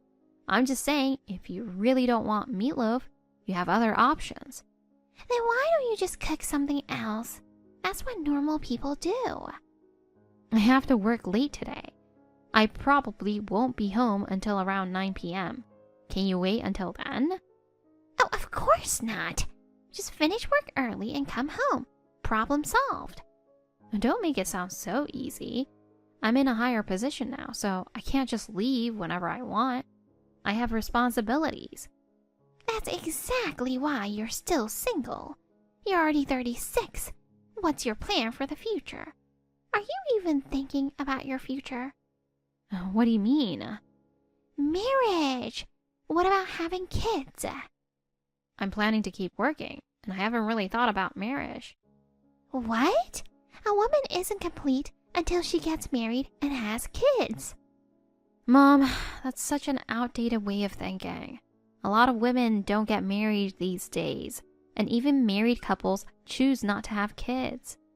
That's just an excuse to avoid having children. Raising kids takes time, money, and patience. That's exactly why being a parent helps you grow. I get that. I know raising kids is hard, but I also know how important it is. Exactly. Just look at your brother. I only had you and Jacob, but he's raising 6 kids. I couldn't be prouder. Yeah, I do think Jacob's doing an amazing job. He balances work and parenting really well. See? That's why you should learn from him. You're clumsy with everything. Not much to look at. You're honestly such a disappointment. But Jacob, he can do anything. He looks like a model, he works at a top company, he got married young, and now he's a father of 6. Isn't that just perfect? And then there's you, already 36, never even brought home a boyfriend, just working all the time. If you keep living like this, forget marriage. You're going to end up alone in old age. You're always at work and you're bad at housework too. Honestly, I really worry if anyone would ever want to marry you. Your brother has a family and takes care of everything. How long do you plan to stay like this? Sorry for being such a failure. You're right, I'll never be as great as him. And maybe I don't have anything to be proud of. Compared to him, I guess I don't really stand out in anything. But even so, I've been trying my best in my own way. That doesn't mean much if you have nothing to show for it, does it? Anyone can just say they're trying. I know I'm not great at housework, but ever since Dad passed away, and it's just been the 2 of us, I've been really doing my best. Even when I come home exhausted from work, I still make sure to do the chores, including yours. I know I'm not perfect, but I thought you at least noticed how hard I was trying. Then can't you at least think more about nutrition? It's one thing if you're just feeding yourself, but I have to eat too. I can't live off whatever random meals you throw together. Do you really hate me that much? What? Where is this coming from? You always compare me to my brother and put me down. If you think he's so much better, why don't you just go live with him? Oh, what are you talking about? I'm living with you for your sake. If it weren't for me, you wouldn't even bother doing housework. Without me here, you'd just come home exhausted from work and go straight to bed, right? And that would make it even harder for you to ever get married. So, basically, you just don't want to do anything yourself. Excuse me? You're perfectly healthy, but you don't lift a finger around the house. All you do is complain, but you never actually do anything. What's gotten into you all of a sudden?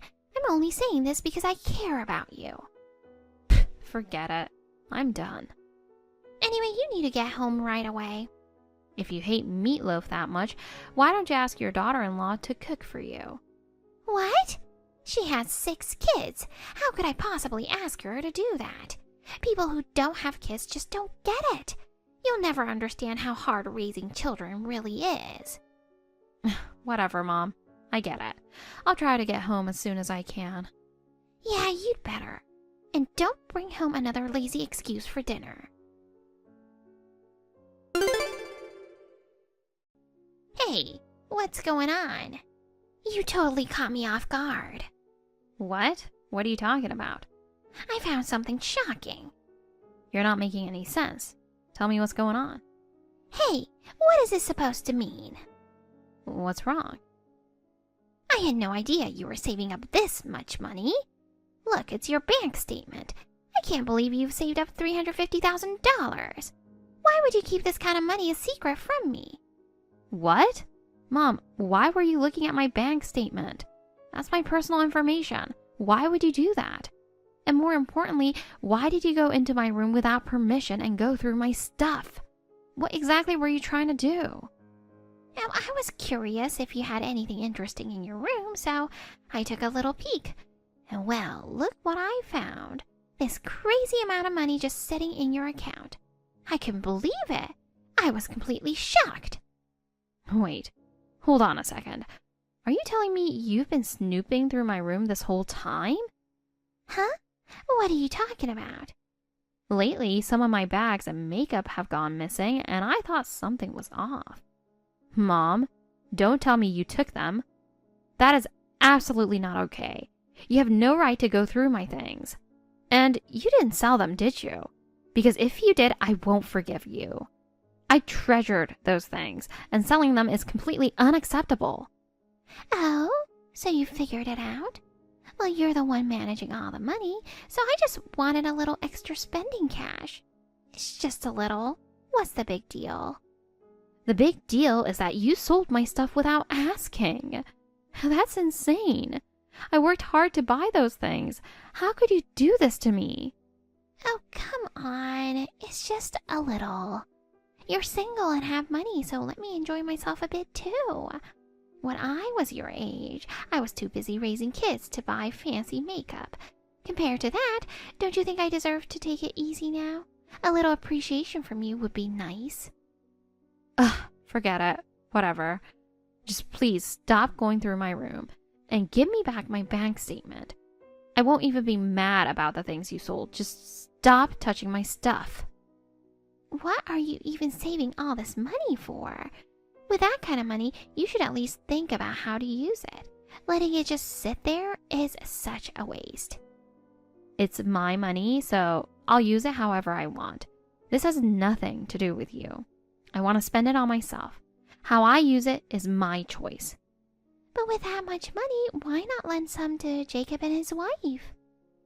What? Why would I lend money to them? I saved this money for me, not for anyone else. They're trying to buy a house, aren't they?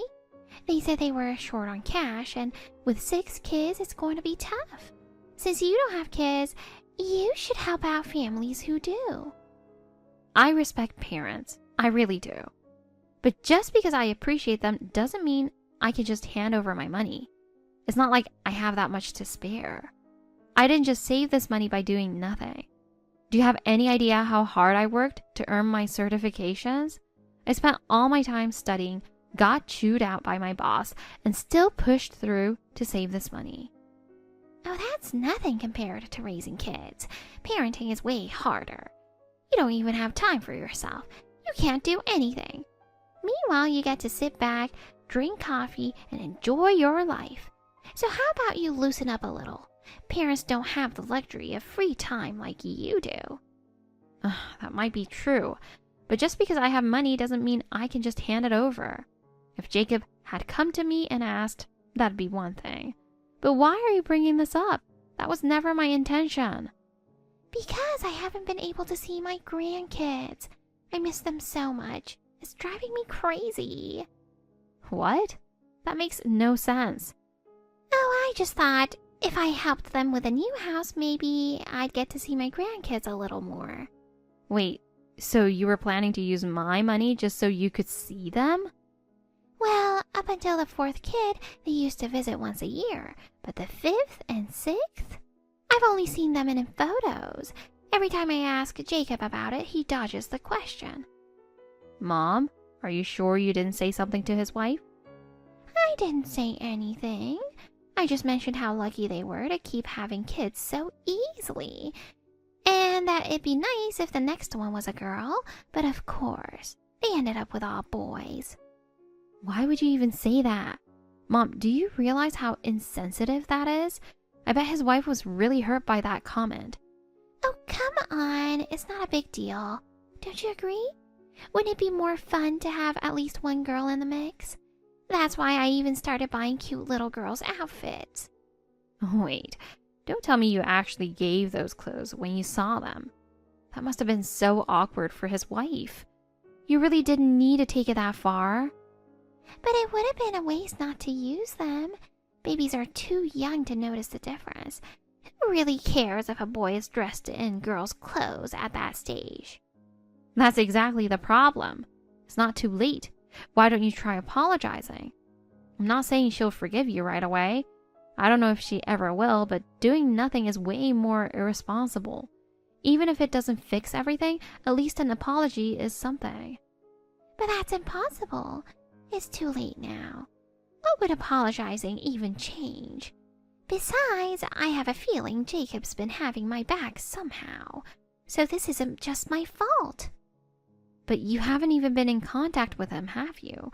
It's been years since you last saw him. What kind of support are you even talking about? Well, okay, you have a point, but that's exactly why.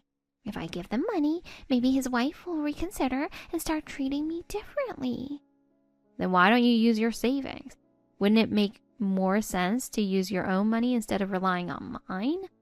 I don't see why my savings should be involved. What? Are you saying I should use my savings? That's not happening. There's no way. I need to protect my own money too. But there's no reason to touch mine. Didn't you get Dad's insurance payout? Or have some kind of emergency fund? And on top of that, I'm the one covering most of the living expenses. And there's nothing left. What? That's impossible. I told you, there's nothing left. I have no money. A while ago I spent too much on something and now I'm completely broke. That's impossible. What about Dad's insurance payout? What's going on? What else did you spend it on? I held back for so long. Raising kids was hard, and I just wanted to buy something nice for myself. I finally got the designer bag I'd always dreamed of. I wasn't planning to buy it, but I gave in and got it on impulse. How much was it? $60,000. $60,000? What were you thinking spending that much on a bag? You actually drained your money just for that? What kind of value does a bag even have to be worth that much? But surely you still have some money left. Well, yeah, there's a little, but not enough to actually live on. I've been feeling lonely, and before I knew it, I started going out more often. Wait, that's where your money is going? That's just making your savings disappear even faster. But you don't smell like alcohol. And where are you even going during the day? I started spending time at these exclusive social clubs. places where you pay to have company. I just didn't have anyone to talk to. I wanted to be around someone. Are you serious? You're paying for people to talk to you? So that's where all your money is going? That's not going to solve anything. I just wanted something to look forward to, even if I had to pay for it. I didn't have anyone to talk to, and I just wanted to enjoy spending time with someone. Even if I don't drink, I can buy drinks for them, and they get excited and happy. That makes me happy too. For me, it feels like something I need in my life. Mom, you have to stop this. That place is not worth wasting your money on, and it's not going to fix anything. Spending like this is only making things harder for you. Please just stop throwing your money away. I'm begging you. Think this through. You don't have to tell me. I already stopped. I mean, I had to. There's no money left. But honestly, I really enjoyed going there. If I could, I'd go back in a heartbeat. Look, that money is important. Please don't touch it. Wasting any more isn't going to solve anything. Let's sit down and talk when I get home. We need to figure out a solution and stop making reckless decisions.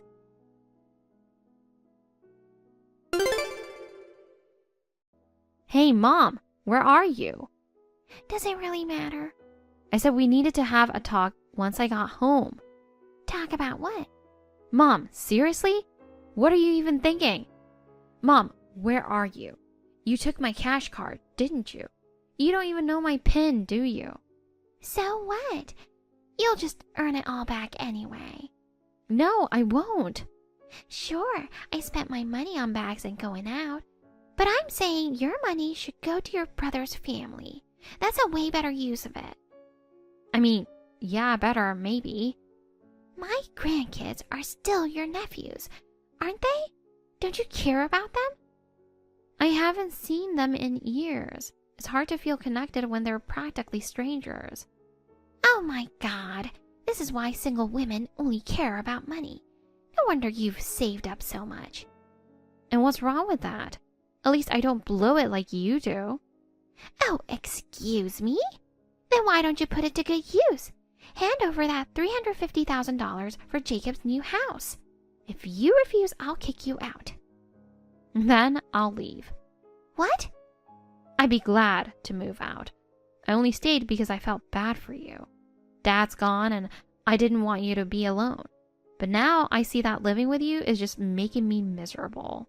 So I'm done. I'm moving out. Yeah, whatever. I don't care if I'm alone. Maybe I'll just ask Jacob if I can live with him instead. Oh, I know. I'll just give them this house. Then I can finally be with my grandkids. Excuse me? What are you even talking about? Yes, hurry up and move out. Living with my 6 grandkids is going to make my golden years so much fun. Hey, you do realize you have to move out too, right? What are you talking about? If I'm leaving, that means I'm selling this house. And the land too. Selling it? You can't just do that. That's completely unfair. Unfair? Did you forget that I inherited this house and the land? Inherited? You and Jacob got cash and stocks. I got the house and the land. Oh, yeah, now that you mention it. I have no attachment to this house, and selling it will make me even more money. Sounds like a win-win to me. Oh, wait, hold on. If you sell the house, where am I supposed to go? Find a place to rent, or beg my brother to take you in. That's impossible. I don't have the money to rent a place. Anyway, give me back my cash card. If you don't, I'll report it as lost. Fine, I'll return it to you. But you have all that money. Can't you at least lend me a little? Wow, so now you're blackmailing me over my own cash card? That's pathetic. What? I'm your mother. Can't you just help me out a little? I carried you for 9 months and gave birth to you. You know, people love using that phrase. But for the record, I never asked to be born. How could you be so ungrateful? If I'm so ungrateful, then you shouldn't want anything from me, right? And honestly, I'm tired of taking care of you two. I've put up with this for long enough, but I'm done. Fine. I'll just ask your brother for help.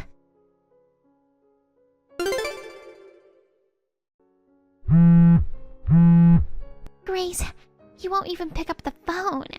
You're still mad, aren't you? I just need you to hear me out. Just for a moment, please. What is there to talk about now? Listen, Grace, I was wrong. I'm really, really sorry. Grace, I've been taking everything out on you because you remind me so much of myself. So what? Just because we're similar, that gives you the right to hurt me? That's not an excuse.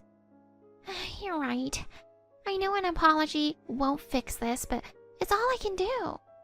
Really? After all this time, you want to come to me with an apology? The truth is, you're all I have left.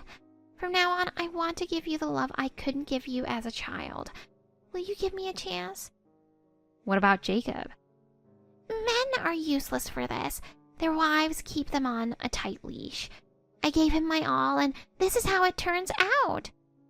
So, he refused to let you move in, huh? Exactly. His wife still holds a grudge over what happened.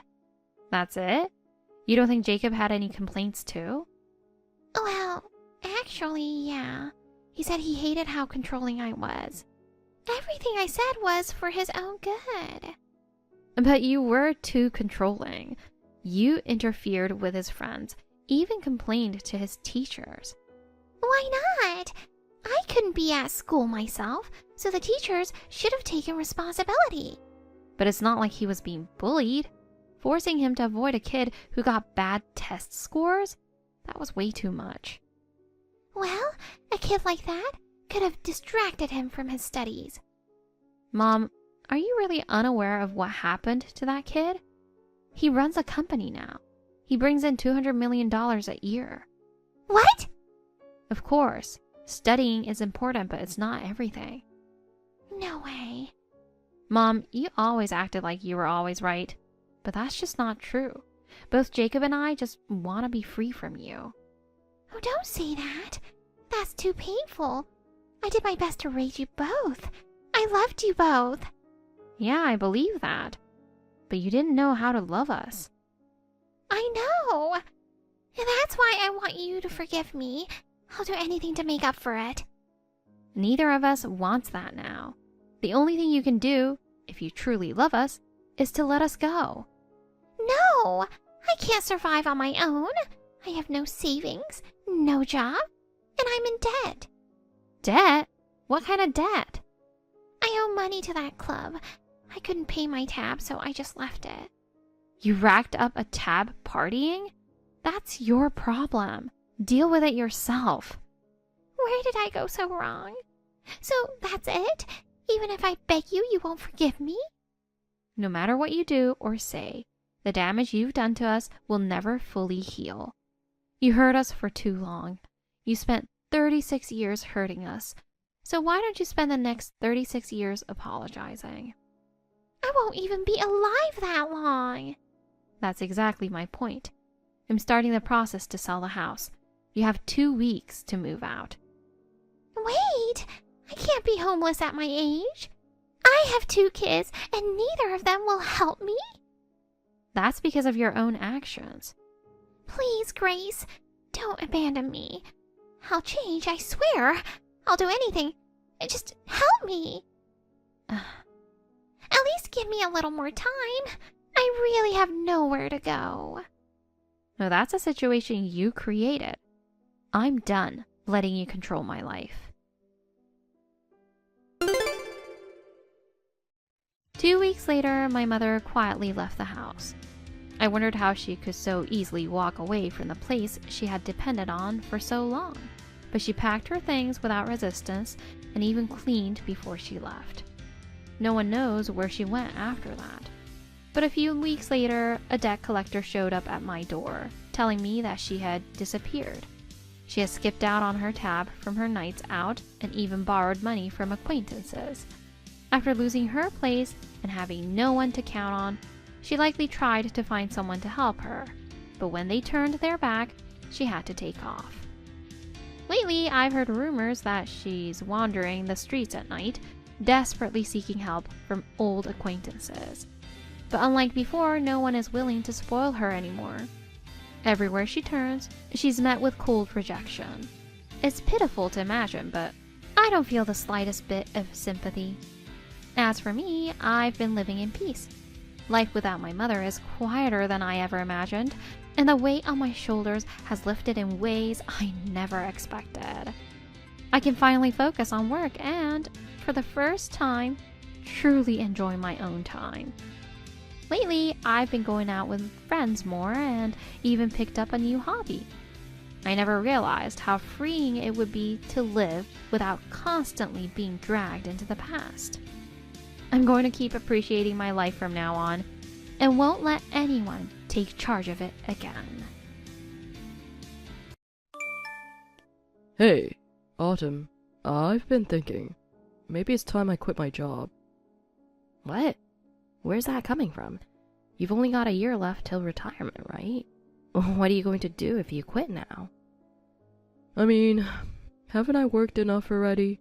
I've been pushed around from morning to night, my body's breaking down, and honestly, I just don't have the energy anymore. You're so close to ending on a high note. If you walk away now, what will you even have to show for it? Does it matter if I don't have anything to show? I just want to take it easy. I've been holding it all in and working hard for years, haven't I? Yeah, I know that. But you were the one who said you wanted to finish what you started. I did, but these days, I can't even follow what the younger guys at work are saying. It's like, there's no place for me there anymore. And you think there's a place for you at home? If you quit now, what are you even going to do here? I mean, I figured I'd rest up a little, and then... And then what? If you want to quit, you better have a plan before saying it out loud. Wow. So, no matter what I say, you're just going to shoot me down, huh? That's not it. I'm not shooting you down, I just want you to face reality. I really believe finishing it out will be better for you in the long run. But I haven't been feeling right lately. I'm worried that if I keep going like this, I'll completely burn out. More than anything, I just don't feel any purpose in it anymore. It's like everything's run by the younger guys now, and someone like me just gets left behind. I think that's just a mindset thing. Yeah, the younger folks have all this energy, and people like us start to fade into the background. But if you push through to the end, maybe it'll be a stepping stone to something new. I just don't want you to quit now and end up regretting it later. Regret, huh? Yeah, I don't want that either. But honestly, I'm drained. I get home from work and I don't even want to do anything. Every day's just starting to feel like a copy of the last. I get that. I really do. But I think if you quit now, you'll just end up stuck in your head. I'm not saying you should keep going until you break. I just want you to hang in there a little longer. You're almost at the finish line. Well, when you put it that way, maybe I should rethink things. But I wonder what life would even look like after I quit. I'm still worried about retirement money, and honestly, I have no idea what I'd even do if I stopped working right now. That's exactly why I'm saying you should keep going. If you quit now, I really think you'll end up regretting it. Just don't push yourself too hard, okay? If your health takes a hit, ease off and pace yourself to the end. Yeah, you're right. I think I'll try to stick it out a little longer, but it's tough on my body. I'm not young anymore, and I just can't push like I used to. That's why you just take care of yourself and adjust as you go. Quitting now would still be too soon. You've got one more year. Push through to the end and then decide what's next. That way, you won't look back with regret. Alright, I'll hang in there a little longer. Yeah, I'll see it through and then figure things out. That's the best way to go. Just promise me you won't overdo it, okay? I will. Thanks, honey. I'll give it my best a little longer. Hey, Mom. It's been a while. How have you been? Oh, Ivy. You're right. It really has been a while. Are you busy? You taking care of yourself? Yeah, I'm doing fine. Actually, I wanted to ask you something. What is it? What's on your mind? So, Dad's retiring next month, right? It feels like it's all happening so fast. I can't believe it's already here. That's right, Ivy. He's really at that age now. Time's flying for us, too. What's up? Well, I don't know. It just feels like a big milestone, you know. I thought maybe we could do something nice to celebrate. My husband said the same thing. He wants to at least take him out for a nice dinner. And he even offered to help pick out a gift. Sweet of him, right? Wow, really? Your dad's going to be thrilled. It means so much that you and Michael are doing this. Thank you, Ivy. No big deal. We should have done stuff like this more often. Honestly, I haven't been the best daughter when it comes to showing appreciation. And by the way, does Dad have any plans for after retirement? Actually, he has been saying it for years. He always dreamed of the two of us just taking it easy and doing what we love once he retired. So I've been planning things around that too. I feel like now's the perfect time. I've worked for so many years, but maybe it's finally time to chase my own dream. Your dream? Oh wait, I remember. You always said you wanted to open your own cafe. You've been talking about that forever. Exactly. It's something I've held on to since I was young. I've been a manager forever, but the idea of having a space that's truly mine, that feeling never went away. I see. So that's why you've been testing new recipes and experimenting in the kitchen at home. That's real passion. Your cooking's seriously top tier. Looks amazing. Tastes even better. You're like a pro. Even if I tried to copy you, there's no way I could pull it off. Meanwhile, Michael's over here like, why can't you cook like your mom? No joke. The pressure's real. I don't make it sound so dramatic, but hearing that from you really means a lot. I appreciate it. I'm totally serious. You juggle housework, parenting, a job, and still manage to make those amazing meals. There's no way I could ever pull that off. I really do admire you. And if that's what you call no big deal, then what I'm cooking every day is basically some kind of mystery dish. You're laying it on pretty thick, but I gotta admit, it feels nice to hear that. Thanks, Ivy. You've always been the kind of person everyone loves. Super thoughtful and easy to talk to. Even the moms in the neighborhood always say you're someone they can count on. One of my friends even said, just talking to your mom for a few minutes made me feel so much better. You actually listen, you never judge, and people feel like they can open up to you. Plus, with your cooking skills and that warm, kind personality, I really think your cafe would be a huge hit. You'd have regulars in no time, and I bet it'd be the go-to spot around here. Thank you. Hearing that really means a lot to me. But the closer it gets to being real, the more my confidence starts to waver. Going for something new is always scary. Wait, you're nervous? About what exactly? The planning? Money? Or like, just the physical side of things? Well, to tell you the truth, your dad's been coming home really late these past few years. He always said it was overtime, but then he started going out more on weekends too, and it's been bothering me. Hold on. Are you really suspicious of him again? Come on, Dad's not the kind of guy to be messing around at his age. I know. Deep down, I don't want to believe it either, but I just can't shake this feeling. But didn't Dad frequently talk about wanting to relax and enjoy life with you once he retired? I just can't imagine someone like that betraying you. I think you should give Dad a little more credit. You've spent your whole lives together. Sometimes you just gotta trust. Yeah, you're right. Hearing you say that really helps. Thanks, Ivy. No problem. I think you're probably just too excited about post-retirement life, so even small things are starting to feel like red flags. You might be right. Thanks. Talking to you helped ease my mind a bit. I'm okay. I'm going to try and stay positive.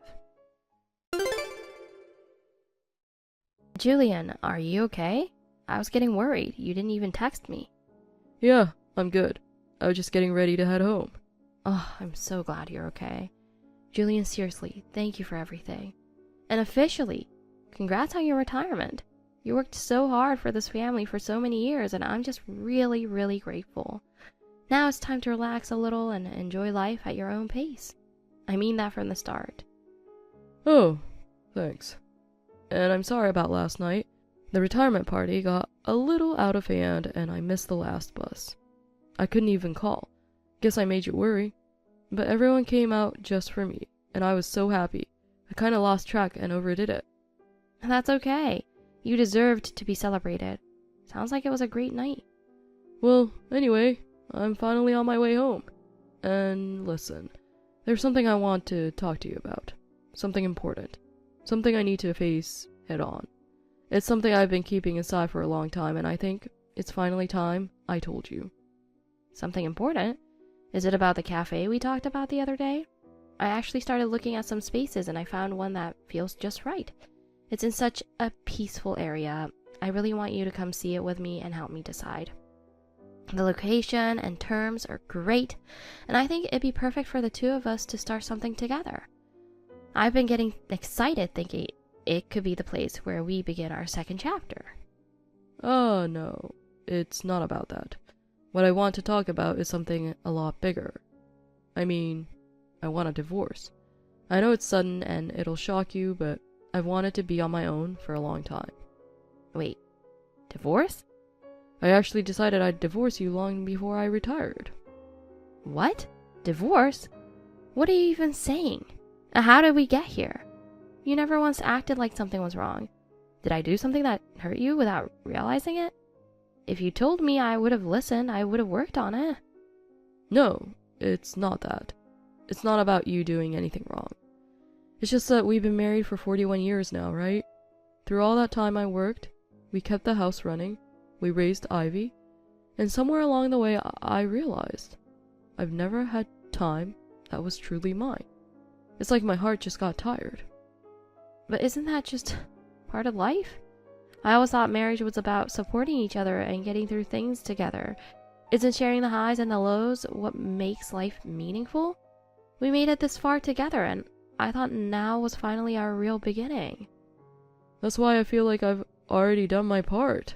For 41 years, I was the husband and the dad. Now I want to put down those rules and just be me, and live freely for once. I want the rest of my life to be about my time, mine alone. I've hit my limit. Please, just let me go. I can't keep living like this. I know all about the house, the future, your dreams. But I want to spend my retirement alone, so I need you to move out. We'll sort out the assets and whatever paperwork needs to be done. But I just can't be in this with you anymore. You can't just drop something like this on me and expect me to know what to do. How am I supposed to live the rest of my life without you? I really believed we'd grow old together. We talked about retirement, how we'd slow down and enjoy life, just the two of us. Open a small cafe, laugh with customers, grow old side by side in peace. That was my dream. And it was a promise I thought we made together. I imagined spending our later years sharing laughter, maybe some tears, but always by each other's side. We were finally free, finally at a point where we could walk hand in hand. That's what I believed. You keep saying together, but who do you think was out there working so you could live comfortably all these years? Who brought home the money that kept this house running? It was me, busting my butt every day to provide for you. You have any idea how much I gave up? My hobbies, my free time? I skipped out on drinks with friends. I put work before everything for the family. Do you even get that? Don't say it like that.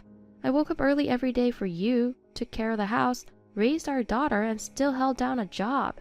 We were in this together, weren't we? Well, shut up. I spent 41 years standing by you as a husband without a single complaint. Did you forget that? I carried your life, your emotions, everything. Don't act like that meant nothing. You're begging me now because you know you can't handle life without me. And don't pretend otherwise. I see right through you. You're so pathetic. I've been your husband for 41 damn years. No matter what you say, I already know what your next line's going to be. You're predictable. Please don't say that. You can take everything, the house, the money. Just please, don't erase our marriage. If you leave me at this age, Property, huh? So you mean you're giving up your share of the assets? All of it to me? Well, if you're really saying that, then maybe I'll consider holding off. Yes, I don't want anything anymore. What scares me is losing you completely. Keeping our marriage on paper means more to me than any money ever could. Well, if it means that much to you, I guess I'll put the divorce on hold for now. It's not like I've got no heart. You better appreciate that kindness. Men like me, men with real patience and generosity, we're rare. You were lucky, you know that? Think hard about just how good you had it. I appreciate it. I really mean it. Just knowing there's even a shred of feeling left in you, that's enough to keep me going. Just the fact that you're putting the divorce on hold is enough for me. That said, it's only on hold. If I change my mind, I expect you to sign the papers without a fight. Start packing your stuff, and don't forget about the assets, alright? That was a promise. Julian, do you have a second? Yeah, what is it? I'm kinda busy right now. I'm sorry. I know you're busy. I just need to talk for a minute. Could I have a bit of your time? It's about what I said before, giving you all the assets. There's something I'd like to ask about that. Just so we're clear, I only held off on the divorce because you practically begged me. So if you're here to say you want to rethink handing over everything, I'm not hearing it. That's not it. I meant what I said. I'll give you everything we agreed on. But since the divorce isn't finalized yet, it's not like we can do that right now. And honestly, just sitting around while you're being generous feels wrong to me. I figured you'd be better off having some money you can actually use right away. So I wanted to get that sorted for you. Well, all I've got right now is my retirement money. Yeah, I guess I am a little worried about surprise expenses and stuff. Right? So I was thinking I'd transfer some money from my account into yours. But if I move the whole account at once, we get hit with a big gift tax. What? Gift tax? Are you kidding me? Why the hell should my money get cut down over something that dumb? I figured you'd say that. So I already talked to a tax advisor and figured out a way around it. They said if we treat it as a loan on paper, then it's not considered a gift and there's no tax.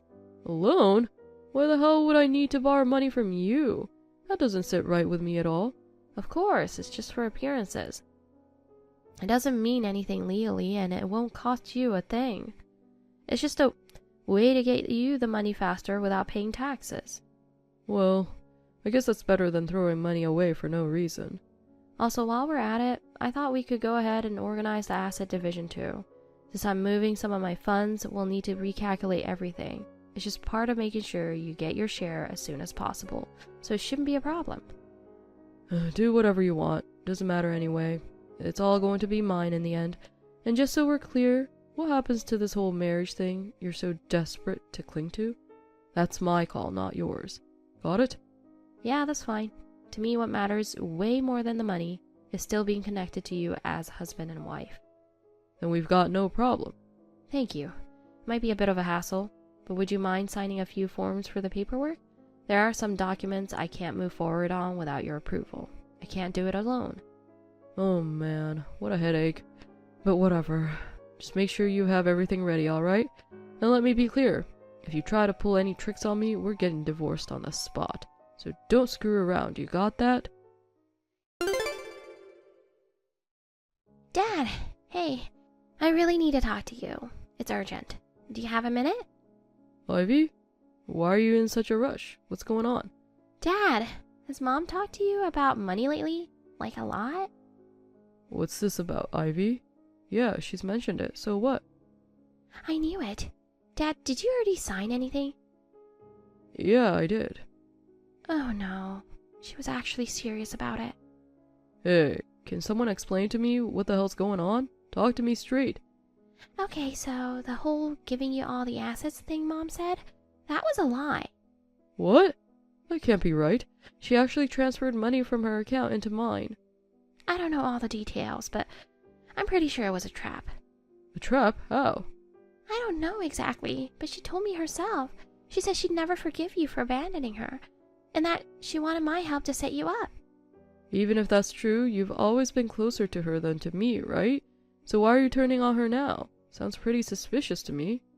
It's just, Mom scared me. Scared you? Yeah, ever since Mom started talking about getting revenge on you, she's been acting really weird. Since you kicked her out, she's been living with us, you know.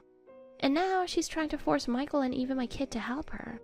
Honestly, having her here is kind of a burden. I never thought she'd be like this. Well, Autumn's always been the kind who leaned on me for everything. Now that we're divorcing, maybe she's just totally lost it. I think that's probably it. I don't like who she's become at all. Okay, I get it. But what now? I've already signed the damn papers. Right. Okay, I overheard Mom talking to a lawyer the other day.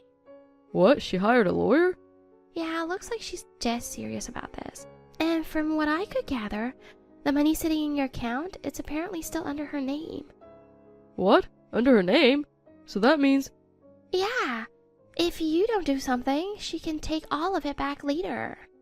You've got to be kidding me. Autumn thought this through that far? What do I even do now? If you move everything into assets under your name, she won't be able to touch it. Got it. So like a car, a house, stuff like that, right? I've actually had my eye on a car, and since I'm not working anymore, maybe I'll go ahead and buy that vacation home. Thanks, Ivy. You really saved me. No, thank you. I'm just glad you believed me. You should act fast before Mom makes her move. Julian, can we talk for a minute? What now? I've got nothing to say to you. Oh, don't be like that.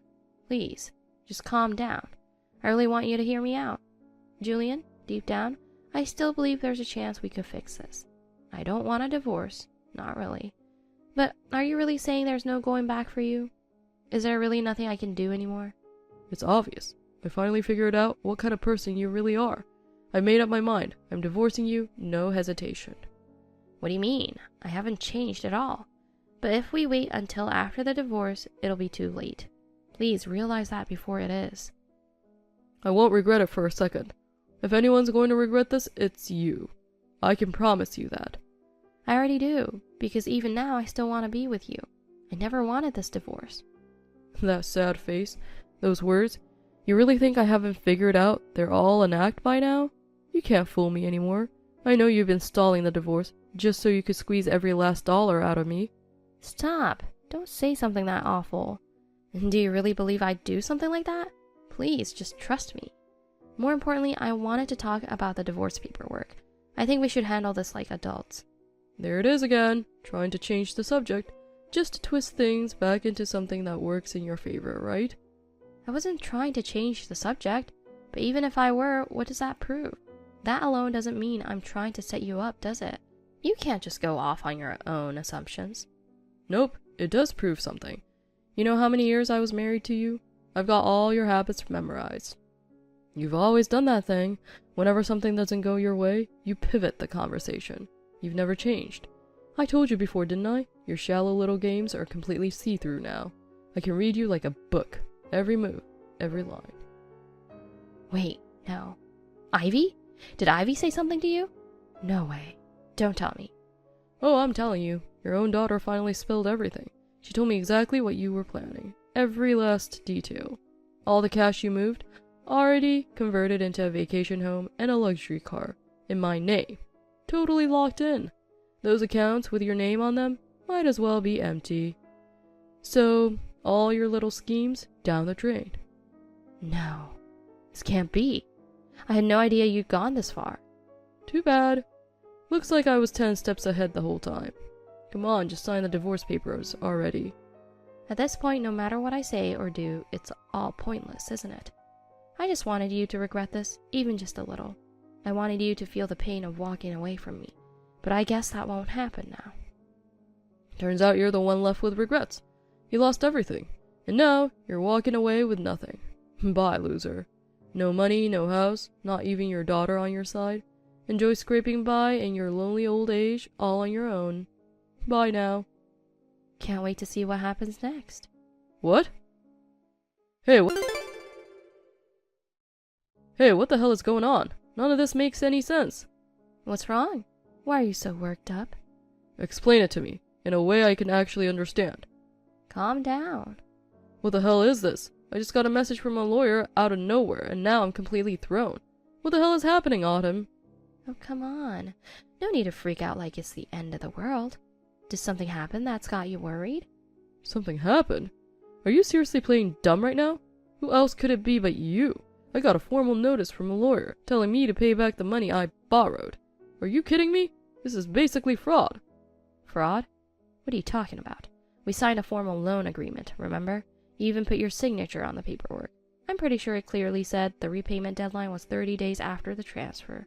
Didn't bother to read it again, huh? You told me it was just for appearances. That's why I wasn't worried. I never thought you'd actually come after me for it. Didn't you hear that from Ivy? She said I was trying to trick you. So shouldn't you have seen this coming? You knew that contract wasn't just some tax workaround. You knew it had legal weight and was a real loan agreement, didn't you? Well, yeah, I guess. But Ivy said as long as I put everything under my name, I'd be in the clear. That's where you messed up. Acting on that kind of misunderstanding is exactly what got you into this mess. Wait a second. Misunderstanding? What do you mean by that? Just changing the name on something doesn't make it legally yours. That money came from assets we shared before the divorce, right? And you spent it before the divorce was finalized. So legally, it wasn't recognized as yours alone yet. Which means the vacation home and the car you bought with that money are both subject to a full recalculation of our asset division. You've got to be kidding me. So you're saying the car and the vacation home I bought in my name, half of that's still yours? It's worse than that. Since you spent that money before the division was finalized, it's considered misuse of shared assets, which reduces your share.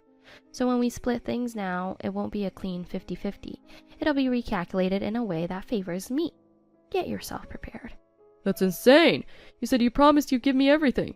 And did you get that in writing? If you've got something that proves we made that agreement, let's see it. Well, no, there's no paperwork.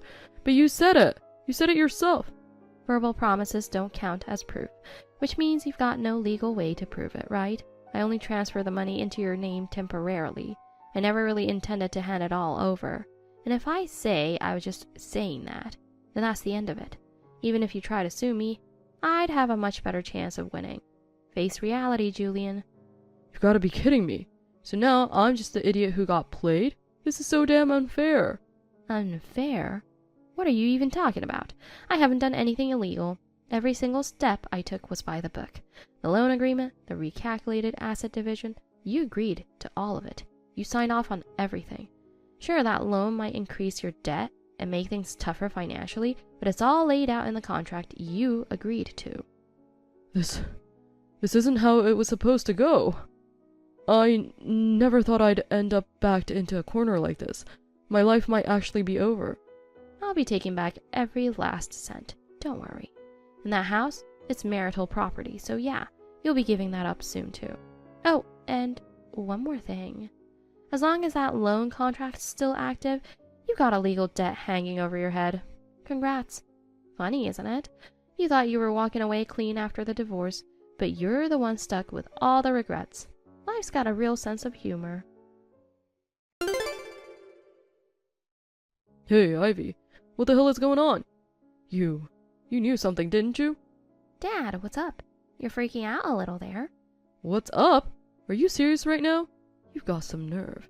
I did exactly what you told me to, and now Autumn's about to take every last thing I have. Huh. Weird. Oh well, tough break. Tough break? Are you kidding me? What am I supposed to do now? You're the one who pushed me to act fast. I rushed to buy that car, that vacation home, and now what? I'm about to lose everything and still end up in debt to Autumn. If that happens, my life is over. Do you even realize that? Oh, I realize it. Because I planned it that way. Huh? You planned it? What the hell are you talking about? Weren't you on my side? Wait, why would I side with a jerk who dumped the wife he was married to for 41 years? No, but you're the one who said you were turning against Autumn. You're the one who told me all about her plan. Yeah, it's because Mom asked me to do so. She told me to push you into spending every dollar you had as fast as possible. No way. So you two were in it together from the start?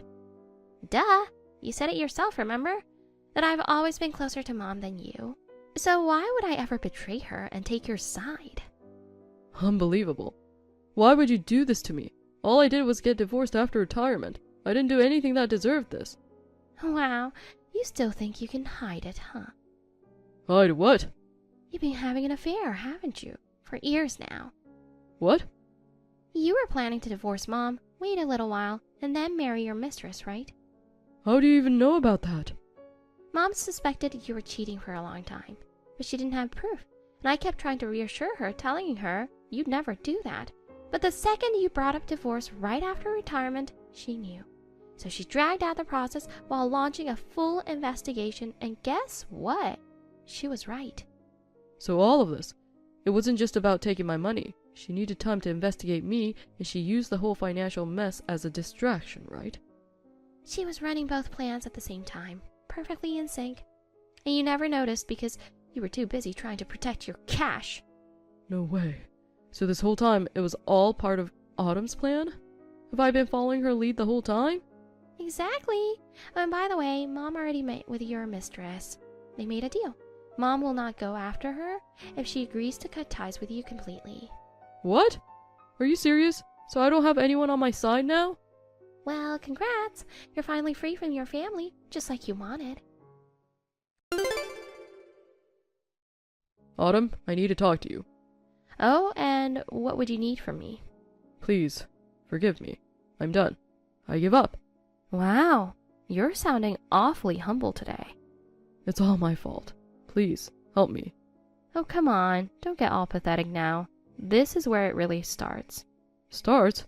I lost my house, my mistress left me, and I've still got debt hanging over me. What the hell could there possibly be left to start? No, what I meant is, there's something I need you to do. What is it? You're going to pay me compensation. What the hell are you saying? I can't pay that. You already took everything from me. I'm in debt on top of that. And now you're trying to squeeze more money out of me? I can't. It's impossible. Oh no, it's not impossible. I have every right to sue you for emotional damages after what you did. Whether you have money or not is not my concern. You'll be paying that right along with your debt to me, every cent. I can't. Please, I know I was wrong. I'm sorry for leaving you. I swear I'll pay back the money I owe you, even if it takes time. Just please, don't push this any further, I'm begging you. Wow, 41 years as my husband and you still don't understand me at all, do you? And here I am, someone who knows you better than anyone. That's the saddest part. What do you mean you know me? Isn't it obvious? You're clever, but you never think things through, and you've always looked down on me. That's why I started by pretending to cry and beg for sympathy. I knew it would boost your ego and lower your guard. Then when you heard about my plan for Ivy, you thought you had the upper hand, didn't you? You thought you'd won. Well, once I let you believe that, the rest was easy. A man like you, so used to looking down on me, would never second-guess it once you thought you'd won. After all, I was just the woman you provided for, right? No way you'd expect someone like that to turn the whole thing around. I get it. I messed up. I forgot how much you supported me for 41 years, and I let it get to my head. It's fine, don't worry about it. Really, I don't care anymore, because from now on, I'm going to live my life without you in it. Wait. Please. I was wrong about everything. I mean it, okay? I'm begging you. Give me one more chance. Don't leave me like this. You really don't get me, do you? It's not about leaving you behind. I just want to give you a gift. A gift? Yes, I never gave you anything to celebrate your retirement, remember? So here it is, exactly what you said you wanted. A quiet retirement, all to yourself. How's that? You wanted it so badly. I can't imagine a better gift. Hey Mom, got a second? Are you still busy? I'm good. Just wrapped up a few things. I'm house shopping right now. Just wondering if there's anything else we need to pick up. Is it just the coffee filters we're short on? If there's anything else we're missing, I'll grab it now. Coffee filters are all we need. I appreciate your help. I didn't think the order from the supplier would run out so fast. Next time, I'll make sure to order extra just in case. That just means your cafe's doing really well. I always knew your food was amazing, but the coffee too? I wasn't expecting that. Were you secretly practicing? After you got married and moved out, I started prepping. Bought the tools, the siphon, everything. Just in case I ever opened a cafe. Ah, that makes sense. I mean, you were a cafe manager before, it figures. Still, I've got a long way to go. I only opened this place thanks to the money I got from Julian. Now I just have to make sure I don't fall into the red. So much for taking it easy in retirement. You're really going all in. Well then, I'll help out as a part-time barista. Turns out taking it easy just wasn't my style. But now every day feels exciting. like a dream come true, and I'm going to do everything I can to keep it going. Some time has passed since everything went down. As for my ex-husband, Julian, it seems he's thoroughly enjoying his slow-motion downfall. All the assets he once had were wiped out by our divorce settlement and debt repayment. What's left? Just the debt and his age. He used to talk big about a peaceful, carefree retirement, but reality had other plans. Now he's juggling night shifts at a gas station and a late-night security job just to stay afloat. The mistress he planned to marry dished him. Ivy wants nothing to do with him, and he's got no one left to lean on. A friend of mine said they spotted him at the local grocery store not long ago. Said his hair and beard were a mess. He didn't even look like the same person. Seems like he doesn't even remember what pride means anymore. As for me, I'm still going strong, welcoming customers with a smile as the proud owner of my cafe. Life is busy, but full, and every day I feel deeply, truly happy. I've got the money, the family, and the peace of mind, all right here with me. Everything Julian threw away, I picked it up, and I've cared for it like it matters. What? Do I feel sorry for him? No, not even a little.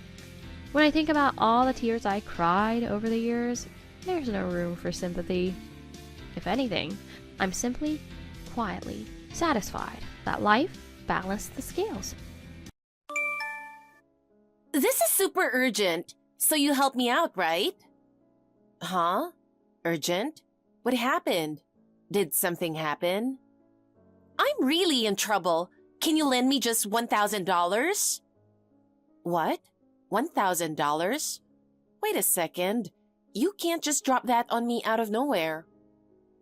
I had an unexpected expense, and I need to fix this ASAP. I swear, I'll pay you back next month. Please. Hold on, wait. What do you need it for? Well, I actually need it for a couple of reasons. Just some shopping and stuff. I ran short on living expenses. But $1,000 isn't just a little, is it? I need to know exactly what you're using it for. Don't worry about the details. It's just a temporary issue. No. Borrowing money is something you have to be careful about. Why are you in such a rush? Well, actually, my credit card payment is in serious trouble. What? Your credit card payment? So that means you can't pay it back immediately, huh? It's fine. I'm planning to pay it all off once I get my paycheck next month. So please. Hold on a second. What did you even buy to get yourself in this much trouble? Well, just some brand name stuff. There was a sale and I kind of went overboard. So basically, you spent too much on luxury items and now you can't pay your bills? Don't put it like that. It just happened to be a tough month. That's all. No, that sounds more like a planning issue. Did you talk to your husband about this? No way. He'd definitely get mad at me. So what you're saying is, you can't ask your husband, but you want me to lend you the money instead? Don't say it like that. We're mom friends. Isn't it natural to help each other out? Huh? Natural? No. Lending money isn't helping. It's just a burden. Why are you being so cold? You're always so nice, so why is it a no this time? This isn't about being nice or not. It's just not a reasonable request. Then at least $500. $500 should be fine, right? No, I can't lend you money at all. What? You're really so mean. We're mom friends. Which is exactly why I have to say no when something isn't possible. Lending money causes problems, and I don't do that. No way! That's so mean! Then just lend it as a birthday gift for Emily. No, that's ridiculous. Don't treat money like some kind of gift. Forget it. I didn't know you were this cold. I'm so disappointed in you. Sorry, but this conversation is over. Goodbye. Wait! Nicole, sorry to bother you when you're busy, but do you have a moment? It's urgent. Oh, Anna, what is it? I'm really busy right now. Emily is at my house. It's getting pretty late and it's already dinner time. What should I do? Are you coming to pick her up? You told Emily to stop by my house after school, right? So I figured she'd be having dinner here tonight. Emily's at your house again? She's been going over there more and more lately. She must really like spending time there. Nicole, actually, my daughter says she's not really that close to Emily. I mean, they used to be closer back when they were in the same class, but not so much now. Wait, really? But they've been together since preschool, so why would she suddenly say that? I love seeing them get along so well. Now that they're in different classes, maybe they've started to drift apart. Ever since Emily started elementary school, she's changed a little, and the way she interacts with friends seems to be shifting as well. Oh, I see. I'm kind of tied up right now, so could you take care of Emily for me? And if you could drop her off, that would be really helpful. If it's okay, she can have dinner at your place before you bring her home. Oh, actually, she could even take a bath there. And honestly, she could just sleep over too. You know, sleepovers at a friend's house are so exciting for kids. I'm sure she'd have a great time. I really want Emily to have that kind of fun experience. Actually, we have plans early tomorrow morning, so she can't stay over tonight. It's a bit of a shame, but I'd love for her to come over another time. Oh, really? Are you going fishing again tomorrow? If you catch a big one, make sure to share some with us. But I'm terrible at cleaning fish, so I'm counting on you. You'll handle it, right, Anna? That might be a bit difficult, but I'll let you know how it goes. Anyway, it'd really help if you could come pick Emily up. We have to leave early tomorrow morning, so I need to feed the kids early and get them to bed. So please pick her up as soon as you can. Anna, your house is so nice. It always feels so calm and has such a great atmosphere. I'm really jealous. At my place on weekends, my husband sleeps in almost until noon, and I end up doing all the housework by myself. Compared to that, your husband makes time for the family on weekends, taking the kids out and spending time with them. It's honestly amazing. I can't help but envy that. At my house, my husband sleeps in so much on his days off that while I'm doing all the chores, he's still asleep until well past noon. It really makes me feel the difference. It reminds me, Nicole, lately you've been handling everything at home, so it must be really tough, right? With childcare and housework piling up? I imagine it's hard to even get any time for yourself. I'm a little worried about you. I'm sure your husband appreciates all your effort, but it'd be nice if he could lighten your load a little more. I mean, it's not like I'm complaining. It's true. Housework never really ends, and taking care of the kids makes it hard to move at my own pace. But since my husband works hard to support us, I can focus on the house, and I do appreciate that.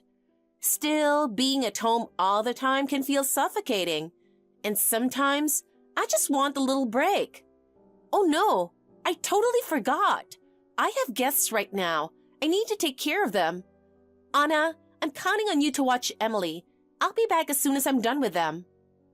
Wait, Nicole, you can't just say that and leave me hanging. You said you were coming to pick up Emily, didn't you? I know you're busy, but if she stays here too long, she's going to get bored. I really need you to pick her up soon, or I'll be in trouble too. I'm sorry, Anna, but I really can't step out right now. Could you wait just a little longer? I'll make sure my husband picks up Emily. Emily has to be up early tomorrow, right? If she stays too late, it'll mess up her whole morning. So you better get her soon, or I'll be in a tough spot too. If you really can't make it, can your husband come get her instead? I thought about that, but he's not home yet. As soon as he gets back, I'll send him right over. But can you wait until then? You said she has to be up early tomorrow, right? This is a problem. I can't leave right now either. That's the issue. Oh, I know. You could take Emily fishing with you. Fishing? But we go deep sea fishing. It's not something I can just take her along for. I'd have to cover the boat fee, get motion sickness medicine, and make sure it's not too hard on the kids. So I don't think taking her fishing is really an option. All right, Anna. Let's just save the fishing talk for another time. This time, there's nothing I can do, so please wait a little longer. Just 1 more hour. I'm really busy right now and can't leave immediately. But if you can wait, I promise I'll come pick her up. So I'll be there in an hour. Just have Emily wait a little longer. I'm counting on you. Thanks. Nicole, seriously? Why does it always end up like this? Please, just hurry up and pick her up. Nicole, I have something I want to ask you. Anna, something you want to ask? What's going on all of a sudden? Please stay calm and listen. Is Emily at home right now? There's something I need to check right away, so I wanted to reach out. Something's been bothering me.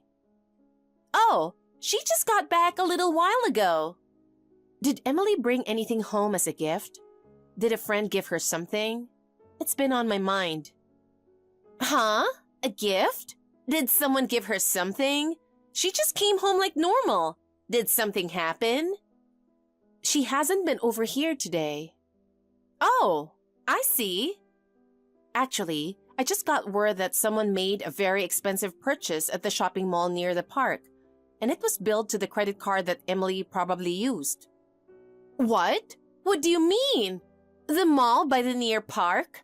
What did that person buy in such huge amounts? Wait, what's going on? This makes no sense. Well, I just got a call from the credit card company. The credit card company? They noticed that the card had been maxed out. It's the same card I use for groceries and household essentials, but there were multiple large purchases, so they thought it was suspicious and contacted me. The credit card company called you? Maxed out? What exactly was bought? I can't believe you're saying Emily might be involved in this. So I checked my wallet and my credit card is missing. The last time I used it was 4 days ago, and since then, my wallet has been in my bag the whole time. The only person who's been over besides my family is Emily, so I started to feel a little suspicious. Wait, are you saying Emily stole your card? She would never do something like that. Have you noticed anything new in your house? She probably bought it with her own allowance. But the fact remains that my card is missing and there have been multiple expensive purchases, right? I'm planning to report this to the police and have them check the security footage. If Emily really used the card, we need to get to the bottom of this. The police? Do you really have to take it that far? She's just a kid. Wait a second. There's no need to call the police over something like this. You don't have to make such a big deal out of it. She's just a kid, huh? So you're admitting that Emily did it? Then I hope you fully understand the situation. What? Why do you have to say it like that? If you're going to blame my kid like this, of course I'm going to push back. If you get this angry over something a child did, how do you even parent? Kids do all sorts of things. It's impossible to control them completely. I understand that. I'm a parent too. But even kids know that taking something that isn't theirs is wrong. Even if it's from a family member, stealing is absolutely unacceptable. That's something that needs to be taught. I talked to Emily and she said she just wanted to try using the card. Isn't that just a normal part of childhood curiosity? A cute little curiosity. What? Curiosity? Maxing out a credit card and making multiple huge purchases is just cute little curiosity to you? I'm sorry, but I can't see it that way. It was just the kid's mistake, so really, I'm sorry. But you know, kids act purely out of curiosity. I'm sorry, but you really come off as quite insincere. If you really mean what you say, you need to back it up with actions. I just don't sense any genuine feelings here. Jesus, you're so annoying. Fine, I'm really sorry. Happy now? Of course not. That kind of apology isn't acceptable. You need to give a proper one. Then what do you want me to do? I deeply apologize. Isn't that good enough? No, it's not. You need to show true remorse. So, are you expecting me to plead for your forgiveness? Do you want me to send a long message explaining how sorry I am? Oh, maybe a video would be better? That's not the point. Showing sincerity is something you need to figure out for yourself. Fine. I get it. If you're going to keep pushing this, then fine. I'll come with Emily and apologize properly. That's what you want, right? Honestly, this whole thing is a huge hassle, but whatever. I'll do what I have to do. I'll return the credit card then too, so you can relax. That should be enough for you, right? Getting my card back is a given, but that's not all. You'll also need to fully reimburse the amount Emily spent. What? The money too? Of course. Emily was the one who made the purchases, so as her guardian, it's your responsibility to cover the cost. You're not seriously thinking you can just leave it as is, are you? If you need an itemized statement, I can provide one.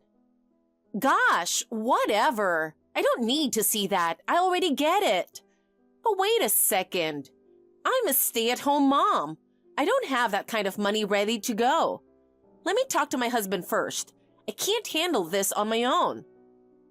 Then let me be clear. If the full amount isn't refunded within 5 days, I will take further action. That includes filing a police report. If it comes to that, it'll be too late for you. Fine. Can you stop making it sound like a threat? I'll talk to my husband and we'll make sure the money gets paid back. And we'll discipline Emily properly as parents. We'll make sure this doesn't happen again. Very well, but you need to return the card immediately. That's non-negotiable. You can bring it back today, right? Yeah, I got it. I'll bring it back with Emily today. That should be fine, right? But give me some time on the money. I'll talk to my husband and figure it out. What time does your husband get home? He's working late again today, so the soonest will be tomorrow. But we will pay you back. So can we just be done with this already? I really don't want this to turn into a bigger issue. For Emily's future too, I'd rather not drag this out any longer. Then please have a serious discussion with your husband and handle this properly. I'll be waiting. Nicole, I appreciate that you kept your promise. Honestly, I feel relieved. Of course! I told you we'd pay it back, didn't I? Yes, that's true. Nicole, I've confirmed the money transfer. I appreciate you handling by the deadline. Oh my God! This was such a painful expense. I was able to return a few things, but not everything, so it didn't completely cover the cost.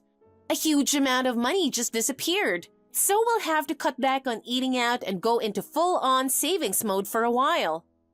Kids really do things beyond what adults can imagine sometimes. It's scary because you never know what they'll do next.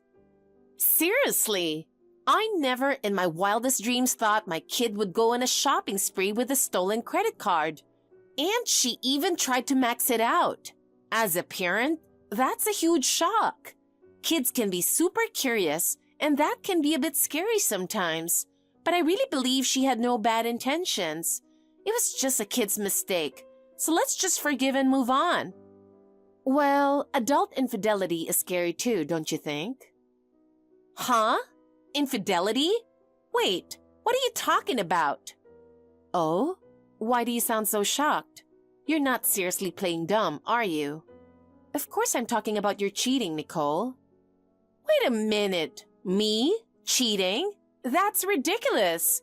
What proof do you even have to say something like that? There are just too many things about this whole situation that doesn't add up. Don't you think it's a bit unrealistic for an elementary school kid to max out a credit card? And those expensive brand name items and jewelry, it doesn't make sense for a child to buy things like that. Most of them aren't even things a kid could use. So, who really used the credit card? Kids do unpredictable things. You can't expect them to follow adult logic. And they don't even understand the value of things. I mean, take diamonds, for example. They're shiny and eye-catching, right? Maybe she just saw something pretty and decided she wanted it. Usually, if a kid attempts to purchase something that pricey, the store staff would catch on that something's not right. An elementary schooler walking into a luxury store and making purchases with a credit card? That situation alone is obviously suspicious. In cases like that, most stores would ask for a parent to be present or at least check for ID. That depends on the store's policies. If the salesperson only cares about making a sale, they wouldn't bother checking. You know the saying, the customer is always right. If someone's spending a lot of money, stores aren't going to question it. No, not all stores are that irresponsible, especially high-end boutiques that sell luxury brands. They wouldn't just let things slide. That's why I started feeling even more suspicious and decided to request a detailed statement of the transactions. What? You requested the statement? Yes, of course. I needed to know the exact amounts spent. And since I was going to ask you to reimburse me, I had to confirm how the card was actually used. Wait a second. So did you actually see the statement? Yes, I checked everything and I went through it together with your husband. No way. My husband saw it too? That's right. He went through every charge and confirmed the total amount. And on top of what I originally requested, he even sent an additional payment as compensation. Now let me ask you something. Do you really think an elementary school kid would want a luxury brand watch? And a necktie, a tie clip, and cufflinks too? Nicole, I think you know exactly who those were for, don't you? Well, I mean, it could just be a coincidence. Kids are naturally curious. They're interested in all sorts of things, and of course, they'd be drawn to shiny stuff.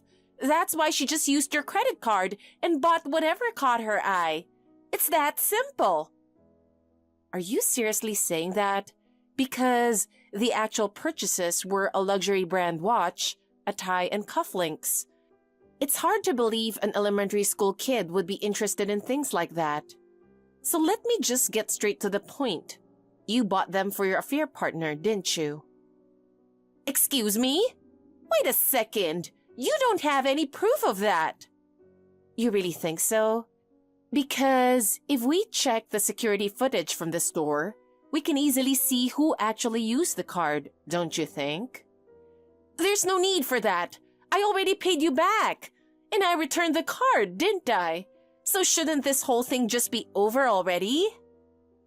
Well, personally, I consider the matter resolved, so I don't really care anymore. But Nicole, your husband doesn't seem to feel the same way. It looks like the real storm is just beginning for you. What? Wait, what do you mean? Now that you mention it, my husband hasn't come home since yesterday. It's true that Emily was the one who took the credit card, but do you know what she actually bought? Just small things from the grocery section of the mall. Snacks that came with little toys and some cheap kids' toys from a regular toy store inside the mall. That's not solid proof. But think about it. Would a kid really buy luxury men's items? A child wouldn't even be able to purchase something like that. And choosing high-end brands requires knowledge and decision-making skills. There's no way Emily could have bought those expensive things on her own. A regular middle schooler wouldn't even consider buying something like that. She bought everything herself. I had nothing to do with it. I didn't know anything about it. Please, believe me. Enough already. Who would believe such an excuse? Are you not ashamed as a parent to push all the blame onto your child? As a mother, shouldn't you be protecting her instead? But Emily was the one who stole the card. I didn't touch it. She did everything on her own. I had no idea. Maybe she was the first to take the card, but she wasn't the only one who used it, was she, Nicole? Did you really think you could hide the fact that you were wearing and using those luxury brand items?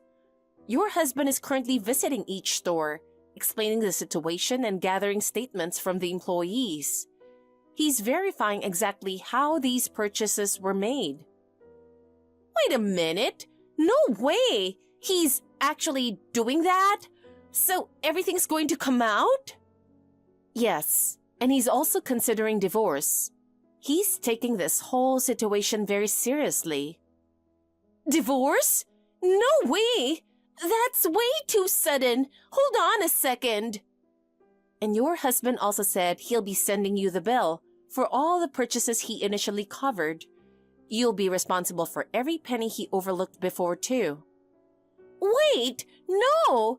I don't have a job. I'm a stay-at-home mom. How am I supposed to pay that kind of money?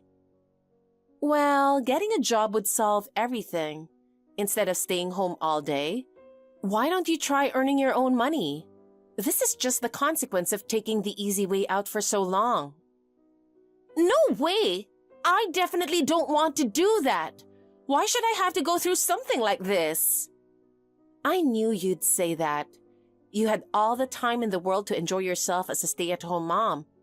If you put your own pleasures first and neglected your household responsibilities, then it's only natural that you're facing the consequences now.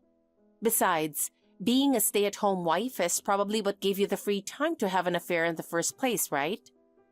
Maybe you thought everything would just work out in your favor, but reality isn't that easy. But what about Emily? If I end up in this situation, she's going to get caught up in it too. My husband is always busy with work. He can't take care of her. Without me, Emily would be lost. I heard your husband's parents live just across the park. Emily's school isn't that far from there either, right? And the school district won't even change. That means her daily life won't be disrupted, and she can continue going to school as usual. Wait, no way! He's not planning to take Emily away from me, is he? Yes, your husband has decided to move back to his parents' house with Emily. He's thinking about what's best for her and making the right choice. In fact, I believe she's supposed to start living there today. What?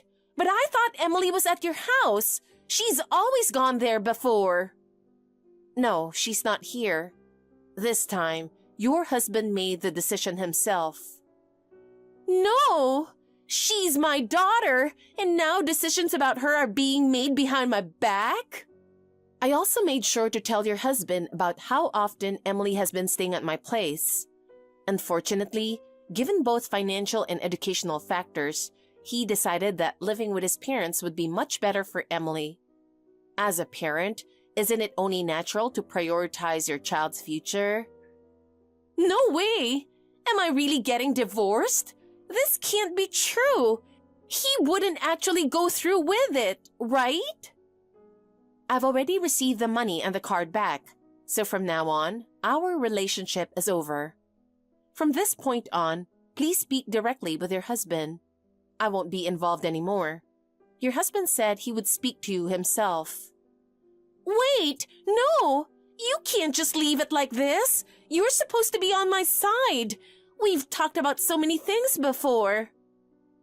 How exactly am I supposed to be on your side? What do you expect me to do with the consequences of your own actions? Well, come on! As fellow moms, we've got to stick together. Help me out. I'm sorry, but the only connection we have is that our kids are in the same grade and go to the same school. I've never considered us to be particularly close, so I'm not planning to get any further involved. This is where I say goodbye. Come on!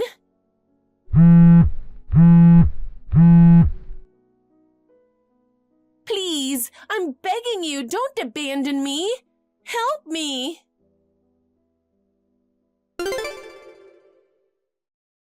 A while has passed since then, and I hear that Emily is now living with her father's family.